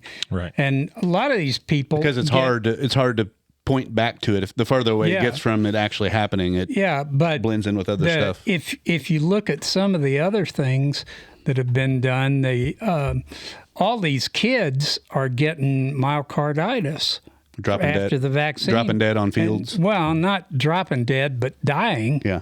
Well, some of them are dying on fields. Yeah. Like they're just falling over. Dropping dead in athletics. Yeah. But I've in Evansville, for that, there have been at least 3 young people who have died from myocarditis. Well, let me tell you about myocarditis. It's an inflammation of the heart muscle. And in 50 years of practice of medicine, I only saw 4 cases of myocarditis in 50 years. After the vaccines came in, we're seeing 40, 50, 60, 70 a year in this area. So it's gone crazy. You don't, I mean, is there a virus out there that's causing myocarditis? No. Well, and there's signals coming down the pipeline now that I've heard from the people that I've trusted over time that pharma and the medical establishment is working to make more and more vaccines moving forward RNA based. Oh, sure. And so because they're easier to make, and you can mix them together. They're mixing an RSV, an influenza, and a COVID vaccine all in one shot. Hey, get one shot, get everything taken care of, and that's like throwing something into stew. Yeah, we're talking It's about crazy. who to trust and what to avoid, and I think again why November 5th is so pivotal to me. It's blatantly obvious that our media and the apparatus that controls the media is owned at least in part by pharma. Like most of the media budget comes from pharma. The other half, or 30%, probably comes from NGOs and warmongering companies and things like that. But I want as many people as I know, care for, and love who are just open to hearing things like this and thinking, okay, these people aren't here thinking about our individual protection and the things that they're creating. They're not acknowledging in public that they've done anything wrong to begin with. They've not told us they're going to change things any different if it happens again. Not only that, they're going full throttle, pushing down and putting everything. So I'm not trying to be an anti-vax person here. I'm not an anti-vax person. You've given thousands and thousands of vaccines. Sure. But if we allow these narratives to not be heard and talked about out in public, and we don't risk being censored because we're talking bad about vaccines, then you have tyranny happening and people dying, and like these RNA vaccines are going to get smarter and smarter, where they're going, they'll be able to target certain genes. I'm certain of it. It's gene therapy, right? Basically. Yeah, it's absolutely. And I posted this at least 3 times on Facebook, and I got kicked off each time. I didn't get deplatformed, but they just removed it as improper. Or there's a lot of good stuff in that podcast. Yeah. I watched the whole thing. Yeah, if I can't say it loud enough, what you're just saying, everybody needs to listen to that whole podcast. There's so much good information in it. And when Dowd first came out with this, Dowd is an actuary. He's a mathematician. So and an actuary to people that don't know what an actuary is, basically they look at statistics, they look at trends, they look at patterns, and then they give insurance companies kind of the nod on who should get what. Tell insurance companies, you ought to charge $14 more for people who have this problem. Right. Or if you have this particular set of series of shots or markers that you might be more apt to die in the next 20 years or something, right? Yeah. Right. Okay. Well, some things he talked about, I can kind of go over this. So he where we were there, I kind of had this in chronological order. He was talking about the underreporting factors on that 16,800 people that had died from absolute, like the VAERS system said these were deaths due to the vaccine. And then he talked about how that factor of 20 could be as low as 336,000, all the way up to the factor of 41 that could be 688, almost 689,000 people that were just from the first 5 days of getting the vaccination. Kind of like you said, Doc, where later on there are other things that this vaccination. It's not even a vaccination. It's a freaking therapy. It's a flu shot. Gene therapy, whatever it is. That's the thing. A vaccine prevents you from getting a particular malady. Mm-hmm. The shots that they're giving aren't vaccines. Mm-hmm. They're just they slow it down, Try to make it more minimal. Oh, like they minimize it. Mm-hmm. If my dog gets a rabies shot and subsequently is bitten by a rabid, I don't know, ferret or skunk, look out! He will not. We'll keep an eye out for that rabid ferret, AJ. Yeah, he will not get rabies. But if you take a COVID vaccine, it will protect you from maybe having to go to the hospital or something else. You'll still get it. And that's why there was a fellow that I went to medical school with that I met back at our reunion, and he works for Pfizer now, and I ripped him a new asshole at breakfast one day and said, you are really, really pulling some tricks here, buddy. And just talked to him about the myocarditis. And he said, well, that only happens in a very tiny number. And I said, if you're one of those tiny numbers, it's going to do that. And he got up and walked away because he didn't want to mess with the truth. Yeah, they often don't. Travis, what else you got down your chronological list there? Yeah, so later on he talks about the disability increase, major disability increase after the vaccine. A lot of people. So the cost of you being able to work, be a full functioning person in society has skyrocketed. And he talks about them being temporary disability versus long-term disability, and he goes all the way into how much that's increased, and he's broken it down per year pretty much. Well, yeah, Dr. Roy said countless times that if you get myocarditis, there's no fixing that. Your heart, once damaged, isn't like other organs. Yeah, so. Right. About 40% of them will die, and the remainder will be crippled. Mm.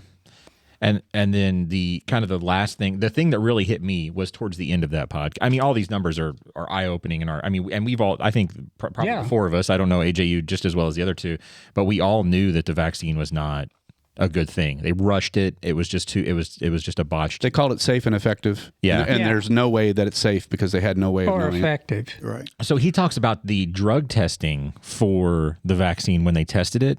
And he talked about, let's see if I can find the word he used. Ultimately, if they find that it would be unethical for the control group to not get whatever it is that they're testing, then if they hit a certain percentage of whatever that might be that they can have full efficacy on, then they are required to even give it to the control group. And that's what they did with the testing for this quote unquote vaccine. Is they hit the point where it would have been, according to whatever this is, it would have been unethical to not also give the control group the COVID vaccine. So by doing that, they destroyed all of the control group to be able to even see what the difference would be between in the testing between the control group and the actual who they were actually giving it to.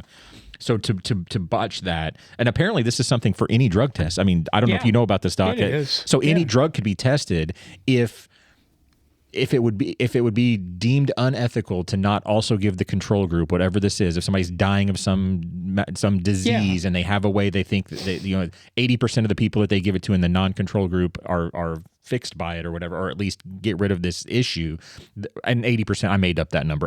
He never said what the number is, and we need to look into that. But ultimately, that percentage, whatever that is, it becomes unethical to not also give the control group that same thing that you're testing, and it blows the control group out of the water. Then there is no control group. Well, Brett said it was worse than what they were talking about, because when they do control groups, basically they're showing outcomes, and you're always supposed to have a placebo group that has basically nothing. He talks about that too. That's right. Just saline water with no other things. Where they screwed the pooch on this one and then they stopped the testing was the control group didn't get just saline. They got a configuration of other things that also I think it was a much less, it was like 5% negative effects. Like some people just are going to have negative effects. So they still gave them a faulty shot, and so it messed up the change, the skew, the differences weren't as big as what they should have been. Like the group for the COVID shot should have been, it was high, but they made the other one, the saline, look falsely inflated. But if you just gave them saline, it would be way down here, and the gap would be even that much bigger. Right. But anyway, that was something new to me. I was unaware of that, and I bet the common person isn't aware of this effective percentage. Then it becomes unethical, and then they can destroy the control group and so then you can't even see what the results would have been by not getting it. It blew my mind. Yeah, so for me, from a prepping standpoint, for me, a lot of prepping is about preparing, having as much truthful information as you potentially can. Trying, let's not. You don't have to be afraid of things. But the reality is, if you're censored and you can't hear, or it's muted from you, this is a huge, huge signal. This should be on every news platform, including Fox, and it's a huge story, and it's something they're not reporting on because, again, I believe they're controlled by we're in a sickness industry. They're making money through our sickness and through war. So basically, it seems like a death cult to me. But that's either neither here nor there. Well, one of the things that we talked about is push money and hush money.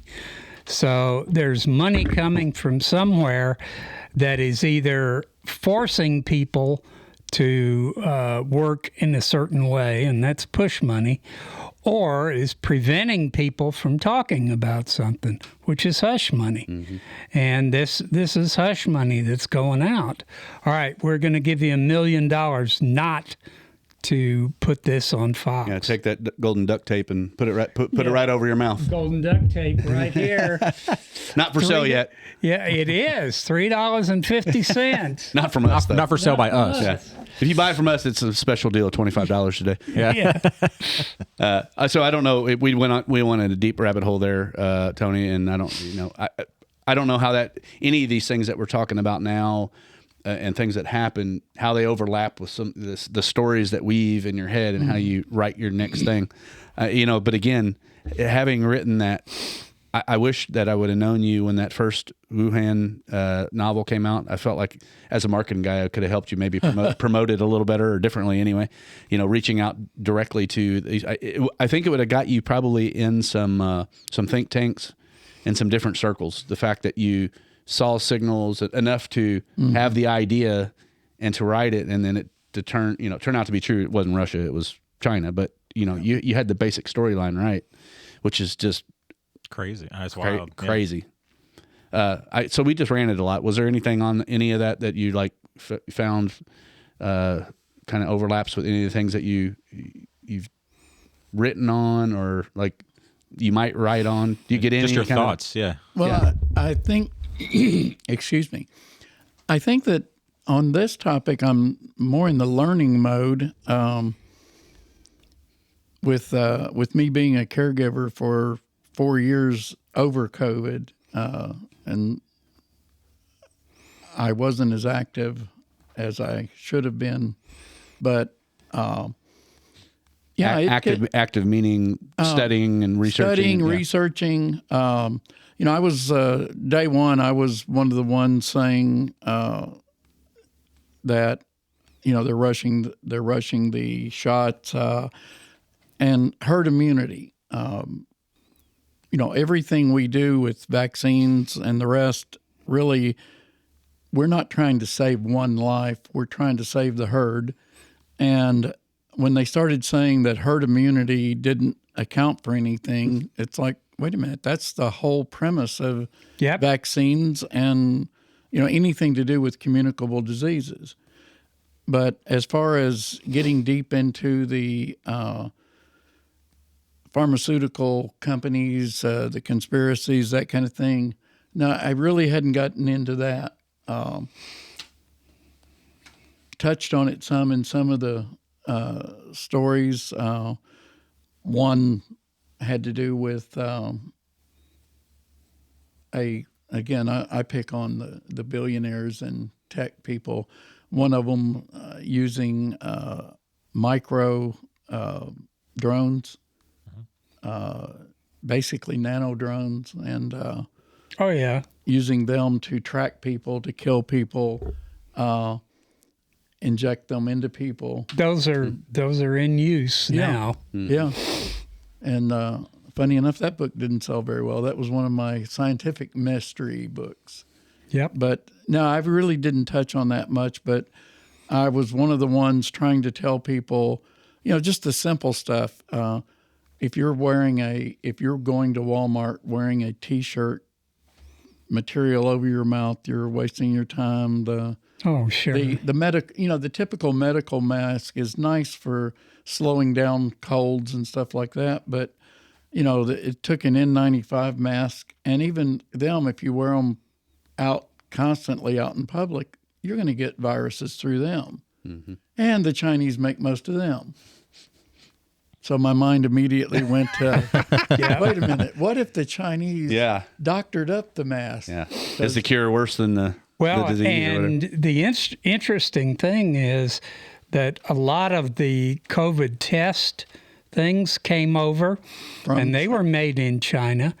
And somebody actually did some tests on those, and they found that a grapefruit tested positive and a cantaloupe tested positive, regardless. So you were going to get a positive on that for anything.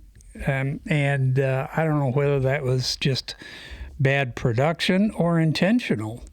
Well, I think the underlying theme that I kind of sense from you would be, we talk about questioning authority a lot. Like, why is, when they say these things, what does that really mean? Like, what's the real thing going on that you can't really sense, but you can, if you put enough of the pieces together, it starts making sense over time. Right. And I feel like the characters that you're creating and walking people through the story and the narrative is, teaching people to think differently about things. And, my goal in promoting you would just be have people not just believing everything that they hear from people that repetitively lie and don't acknowledge that they've lied. And not only that, they punish people for saying that they've lied. And what is their agenda? Yeah. We always, people want to believe that our school systems, our government, our federal, state, their agenda is the welfare of the people. But sometimes it's just, how do I stay in power? I don't see any proof of that. How do I make money? Yeah. Yep. There's no proof that I haven't seen proof lately that they care at all about Americans. I'm waiting for a senior politician, somebody running for president, saying, if I get in, I'm going to get a list of all the government officials and how much money they have, and just target the top 20 to find out where they got their money. I think Elon is going to do that if Trump is elected. And he's already said he's going to be the secretary for the Doge Department of Government Efficiency. Government efficiency. Man, maybe we need to buy some Dogecoin. I probably wouldn't. No, I know it's not. Just kidding. It's really it's a dog anyway. I know exactly what Doge is. Well, part of my background in business was Six Sigma and Lean, and I think you're going to find Elon is big into Lean. At least most companies are 70% efficient. Good ones. Mm-hmm. I mean, inefficient. Sorry, I said it wrong. Inefficient. So our government has to be about 500%. Oh, it's terrible. It's terrible. Send money to Washington so they can send it back to you. Send $1 and get 20 cents back. Yeah. Well, you talk about some of the things we used to see in aircraft, they'd have a coffee maker on there that would cost $25,000, and you could, put it on a Keurig and plug it in there and make coffee that way. But no, it had to be to certain stats and everything else. So it's crazy. Well, so I mean, I have a couple clips that are unrelated to anything that would probably be directly related to your writing. But for me, again, as a nonfiction person, and you being a fiction person, it's interesting, and I know I need to read more science fiction stuff. Like the last thing I think I read was Hitchhiker's Guide to the Galaxy or something. That's was the last nonfiction or fiction book that I Don't panic. Yeah. Well, it so happens that's one of Elon's favorites, and I saw he read it, so I wanted to read that one. It's a great one. Yeah. I read it back when it was just coming out, back in the 70s. Yeah, really cool.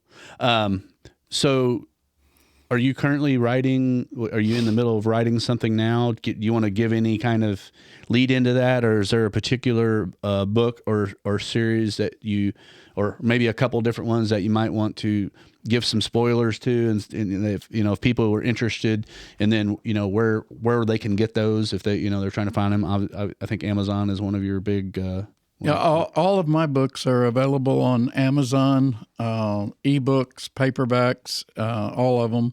And then Audible's on about 25, 26 of the books. And as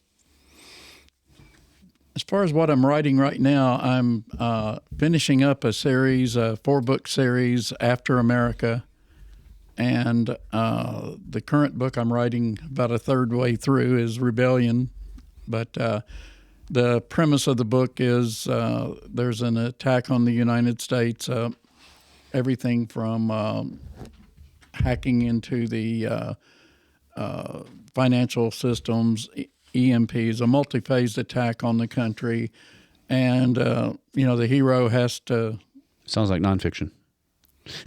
Sounds like future prediction. Yes. That's new. Prehistory, pre-future. Yeah. Well, almost everything I write has happened in some form or fashion, except the EMP. The solar flares happen all the time. Hacking happens all the time. Imagine wiping out our banking system in 1 second and trying to figure out whether you had a mortgage anymore or not. Plus, your money's no good. Mm-hmm. But anyway, in this book, it delves more into the conspiracy theories than my other books. The main character, his dad, some people around him end up fighting against some of the deep state people. The good guys they end up fighting because it turns out that they're ran by a billionaire who wants to remake society after everything crashes. And then they're fighting another group that is basically some of the leaders of the old U.S. government that are just trying to retain power. They want to take over the country for their own pocket, basically, their own well-being, their own power. And it goes through 4 books. 90% of it is how do they survive, how do they handle the local issues while fighting off major power people with military weapons versus them having, they're kind of the country guys that are preppers and they have the ARs and shotguns. How do they deal with jets and artillery, that kind of thing? And when do you think that, when do you project that's going to be Well, the out? first 3 books are out, and the last book, I'm probably 2 months from finishing it. Cool. Yeah, right in the middle of the last book, or last 2 books, I moved to Oregon, moved back to Henderson. Wife died a year and a half ago, You've had some stuff going on. A whole lot of stuff going on. So I'm not pumping out books as fast as I was, but the last book in the series should be out in about 2 months, and the first 3 books are available in ebook and paperback. So aside from Amazon finding your stuff there, it's under AJ Newman. How about, do you want anybody potentially stalking you on Twitter X or Facebook? I think you got platforms on maybe both of those, or anywhere else that you mainly on Facebook, some on some of the other platforms, but I haven't really had time. I'm going to make a push for you to start doing more of X. Yes. From a free speech perspective, if I tried to post something today talking about this on Facebook, they're going to throttle it. Yeah. And X will not do that. It may, it's hard to get traction. I wrote off X a long time ago before Elon bought it because, I mean, as it turns out, the Twitter files came out and exposed why I hated them, because it was, basically a tool of the blob and the deep state to censor and control people. But I feel like now, again, as a marketing guy, I used to get people on all platforms. Like if you can get any juice out of any of these things, it's a free tool out there. Not free really, but it's free. Right. And I just feel like unless Facebook has a major transformation similar to what X had, I don't really think they're going to get any better. Well, at least Zuckerberg did apologize for what they. Yeah, he called out the State Department. So at least he. I mean, take that with a grain of salt if you want, but at least he's not going to spend $400 million on getting Kamala reelected this time around. You don't think? I thought he did. I thought he gave him like $400,000, $400 million. Well, that was the 2020. He had $400 million. I don't know about this one. And him as a person, I mean, he can do what he wants with his money. Like I'm not going to, but his control of the masses with his tool, with Facebook, that's where he came out and said, yeah, they did tell me to do this. We shouldn't have done this. Yeah. Whether or not he actually is not doing it again, I don't know. But I mean, at least he did acknowledge it. Well, again, this is where AI gets super creepy. I mean, because he can put out a program, target the right people, and influence elections. Oh yeah, forever absolutely. forward. Oh, absolutely. Similar to Google, whenever Trump got shot, you would try to search for Trump got shot, and it would move you to other stories. It wouldn't even let you see the fact that that's where I was talking about the search engine. Like where you're talking about how Google control the DuckDuckGo is now kind of, I guess, under Google control. Brave seems to be one of the few that is still controlled independently. So I don't know, but yeah, it's crazy how all that, data control, information control is it has always been an issue. Roy or Travis, you have, I feel like I've asked many of the things for the first conversation that I want to have with AJ. Do either one of you guys have anything else you want to toss at him? I know we've gone through a lot here, but. Well, like I told you, I've got a strong military background, and if you need anything messed with or need to know how many kilograms of uranium are in a nuclear weapon, just let me know. Yeah, I would like to get your contact information. Sure. We usually do a plug on Iron. What did you bring here? Was this something? I've got this thing. It's from the Journal of Orthomolecular Medicine, and they threw this thing out as a wonderful thing, saying that ivermectin cures cancer. And I finally I got to this. It was really hard because this particular journal is not in PubMed. And obviously it's not in PubMed because it's trash. But basically what they have is a large group of people that who had taken ivermectin for cancer and who got better. But there was no control group, nothing else.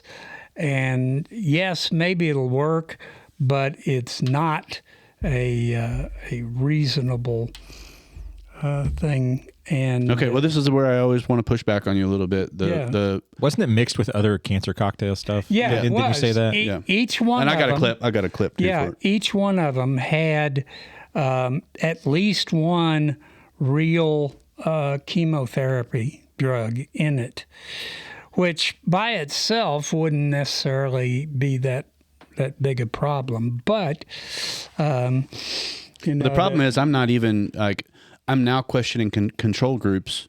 Yeah, and what all that means because of these stories that we keep hitting. I mean, the vax study that they did that they stopped because the numbers weren't getting them what they wanted. Well, It's like, actually, for vaccines, yes, but in some of the other things, once you get to a certain point, then you have to stop. well, you have to stop if you're pharma and the things are not giving you the feedback that you want, and this is the problem. Yeah. This is the problem that we have. If pharma's not getting the results, they just turn everything off. Or get to the effective percentage where they can Efficacy? Efficacy. That was the word I was trying to Yeah. go after. Say that 3 times real fast. To get rid of the control group because cancer bad. We have a way to fix cancer. Ooh, let's give it to everybody because we have it would be unethical to not do so. There's a lot of money in cancer. There's a ton of money in cancer. Not that much money in ivermectin, Well- except for Dr. Roy can sell you some. So get a hold of him. I've got his contact information. Actually, I took some out, and I'm going to give it to AJ before he leaves as a gift. This is your payment for being on the podcast. So whatever COVID variant we're on right now, if you get it, there's two 5-day supplies here. Yeah, so that's one you tablet give a day. One to him and one to his new wife. So you can Soon to be pass new it. wife. Yeah. They haven't gotten there yet. Let's not count the chickens before the egg hatches. Right? You never know. What in the world? You butchered that so I know I hard. did. Count the chickens before the eggs go down the chute. Or wait, what? You know what I'm saying. Don't choke on the chicken. AJ, do you have anything else that I've got a couple more clips that I want to share. Now that we're getting into the afternoon here. Yeah, we're about 2 1/4 as far as time Yeah. so far. I got to follow up on the ivermectin thing, but I'll give you an opportunity if you want to have an appeal to anyone out there that might be open to reading your books. Or I mean, I think you've done a pretty. You good might have a job. new reader Oh, here. yeah. I'm gonna have to go yeah. find some. Yeah. I want to check these out. Well, I recommend it. If you are into science fiction, post-apocalyptic survival series, my heroes are flawed characters who kind of muddle through at times, and other times they just rise to the occasion. The villains are evil, and no one cries when they are gotten rid of. And I also learned never kill a dog. No. When you write stories, you can kill anybody else, but don't kill a dog. You can even kill a cat and get away with it. Oh, sure. Never kill a dog. You need to have some Chinese food or something, by all means. Yeah. There you go. Right.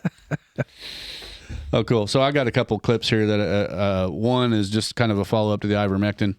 And the second one is one more challenge back to Dr. Roy.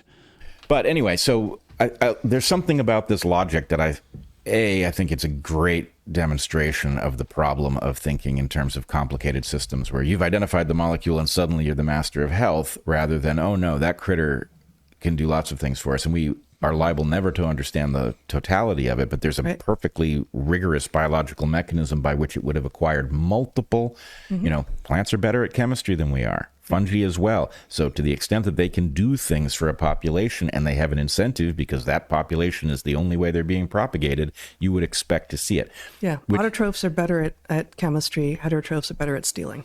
Yep. Now this raises a question that I was pondering earlier this week, which is I still have heard zero about the organism that produces ivermectin, which seems to have multiple The soil bacterium. The soil bacterium from Japan, discovered adjacent to a golf course. Mm-hmm.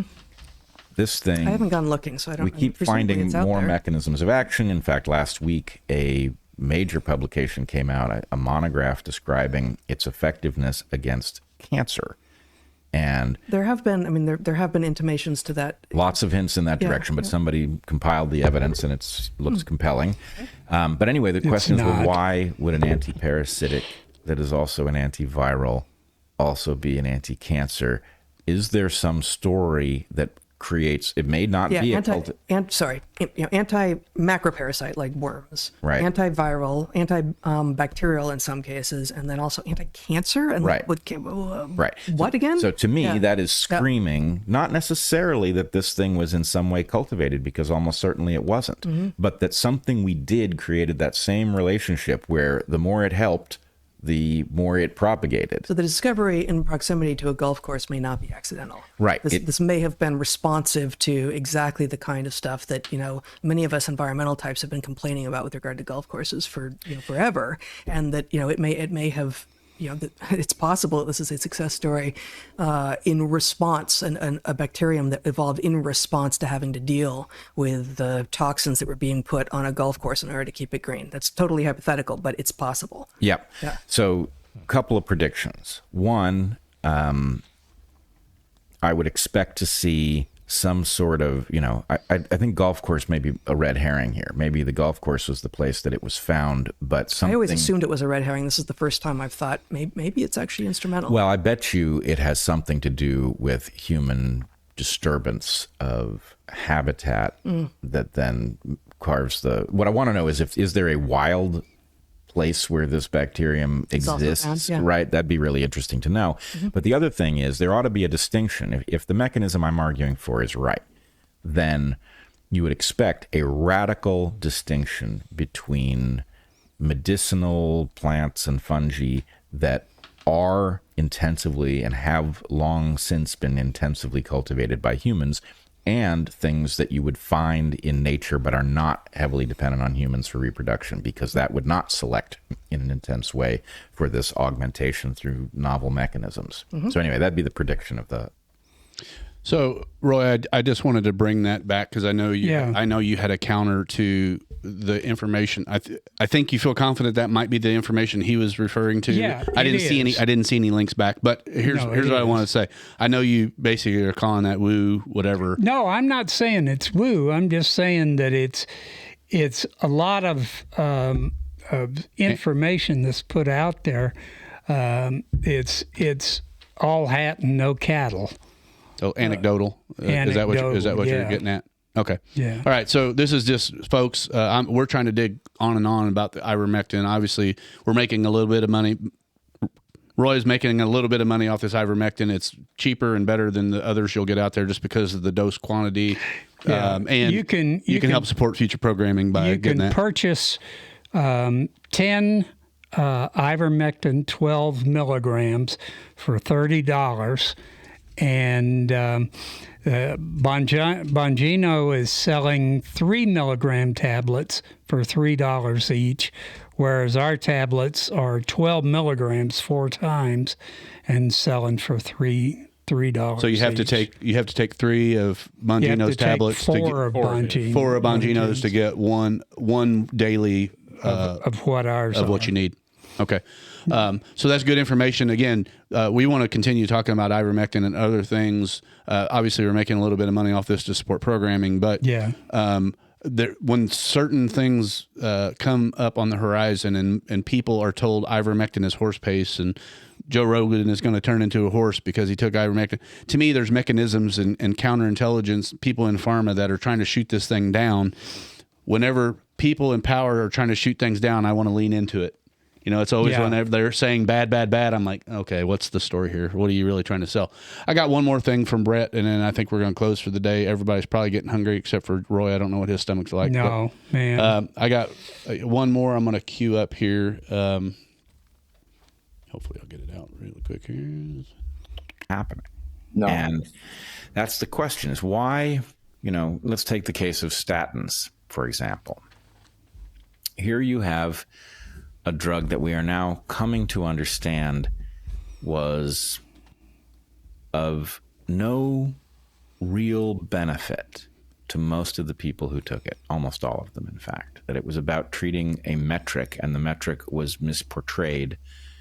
And, at the same time, insurance companies, when you don't get one of these, what do you call them? Policies that are Yeah, group life policies. When you buy a policy on the open market, they ask you all kinds of stuff, and the stuff actually steers you into right into big bad pharma remedies that you'd be better off without. So I guess the question is, why is the insurance industry not showing signs of natural selection, where insurance companies that don't listen to the CDC, or the National Institutes of Health outcompete those that are slavishly devoted to whatever lies they're being told? Why don't we see that?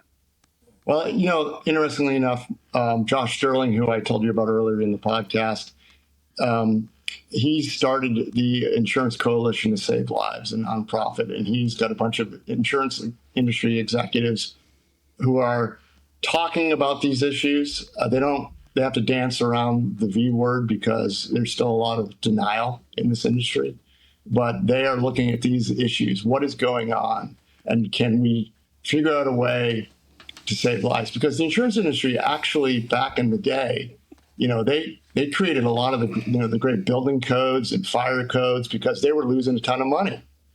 So why the insurance industry should do this again when it comes to the health? That's what they should be doing. And the good news is it's starting. So as you know, things are slow and there's still a lot of denial. But the good news is there are people within the bowels of the insurance industry that know what's going on. They may, insurance executives are not the bravest of folks. They're very conservative. So we just need someone somewhere to break the tide and someone in the C-suite to say something. And I hope that day comes soon.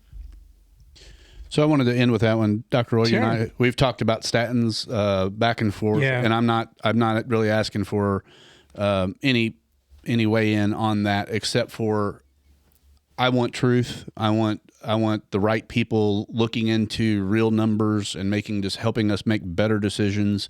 I feel like November 5th is, again, another one of these, like you and I having some friction. I'm not qualified to really talk about statins at a level you are.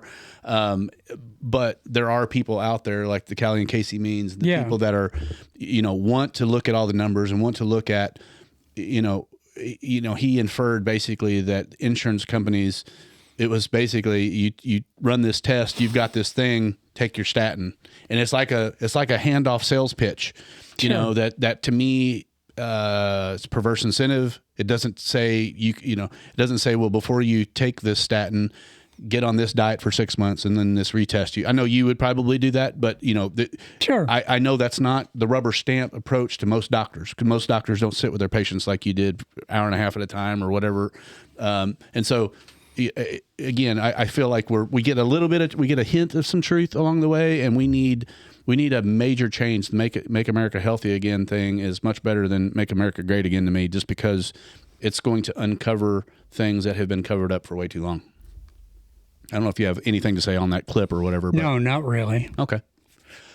Hey, Jay, what do you think, man? I thought I really enjoyed the conversation first and foremost. Absolutely. Appreciate you. Absolutely. And I hope you want to come back and talk to us again. Be glad to. Maybe we have some specific topics and stuff that we can address and go down, or we can just explore some of your books in more depth. I don't know what could help you, but again, I appreciate the fact that you're telling these stories. You're doing so in a way that if I could help you get in front of people that might not be preparing for things, that's, to me, is definitely helpful to humanity. So I appreciate what you're doing. Well, thank you. Yeah, I look forward to it again. Travis, Roy, thanks again as always. All right, folks, if you want to support the programming, please reach out to Dr. Roy at Air Rescue Doc on Twitter, X. You can find me, if you know me, but at Chad Schmidt at Facebook and Twitter, both. And I can put you in touch with Doc. He's the one that's taking care of all that. He is a medical doctor. He's licensed in multiple states. You've lived everywhere, 4 states. And so, he's able to help you and move you in the right direction. So till next time, we appreciate you, and we'll see you again. all righty. Thanks, y'all. See ya.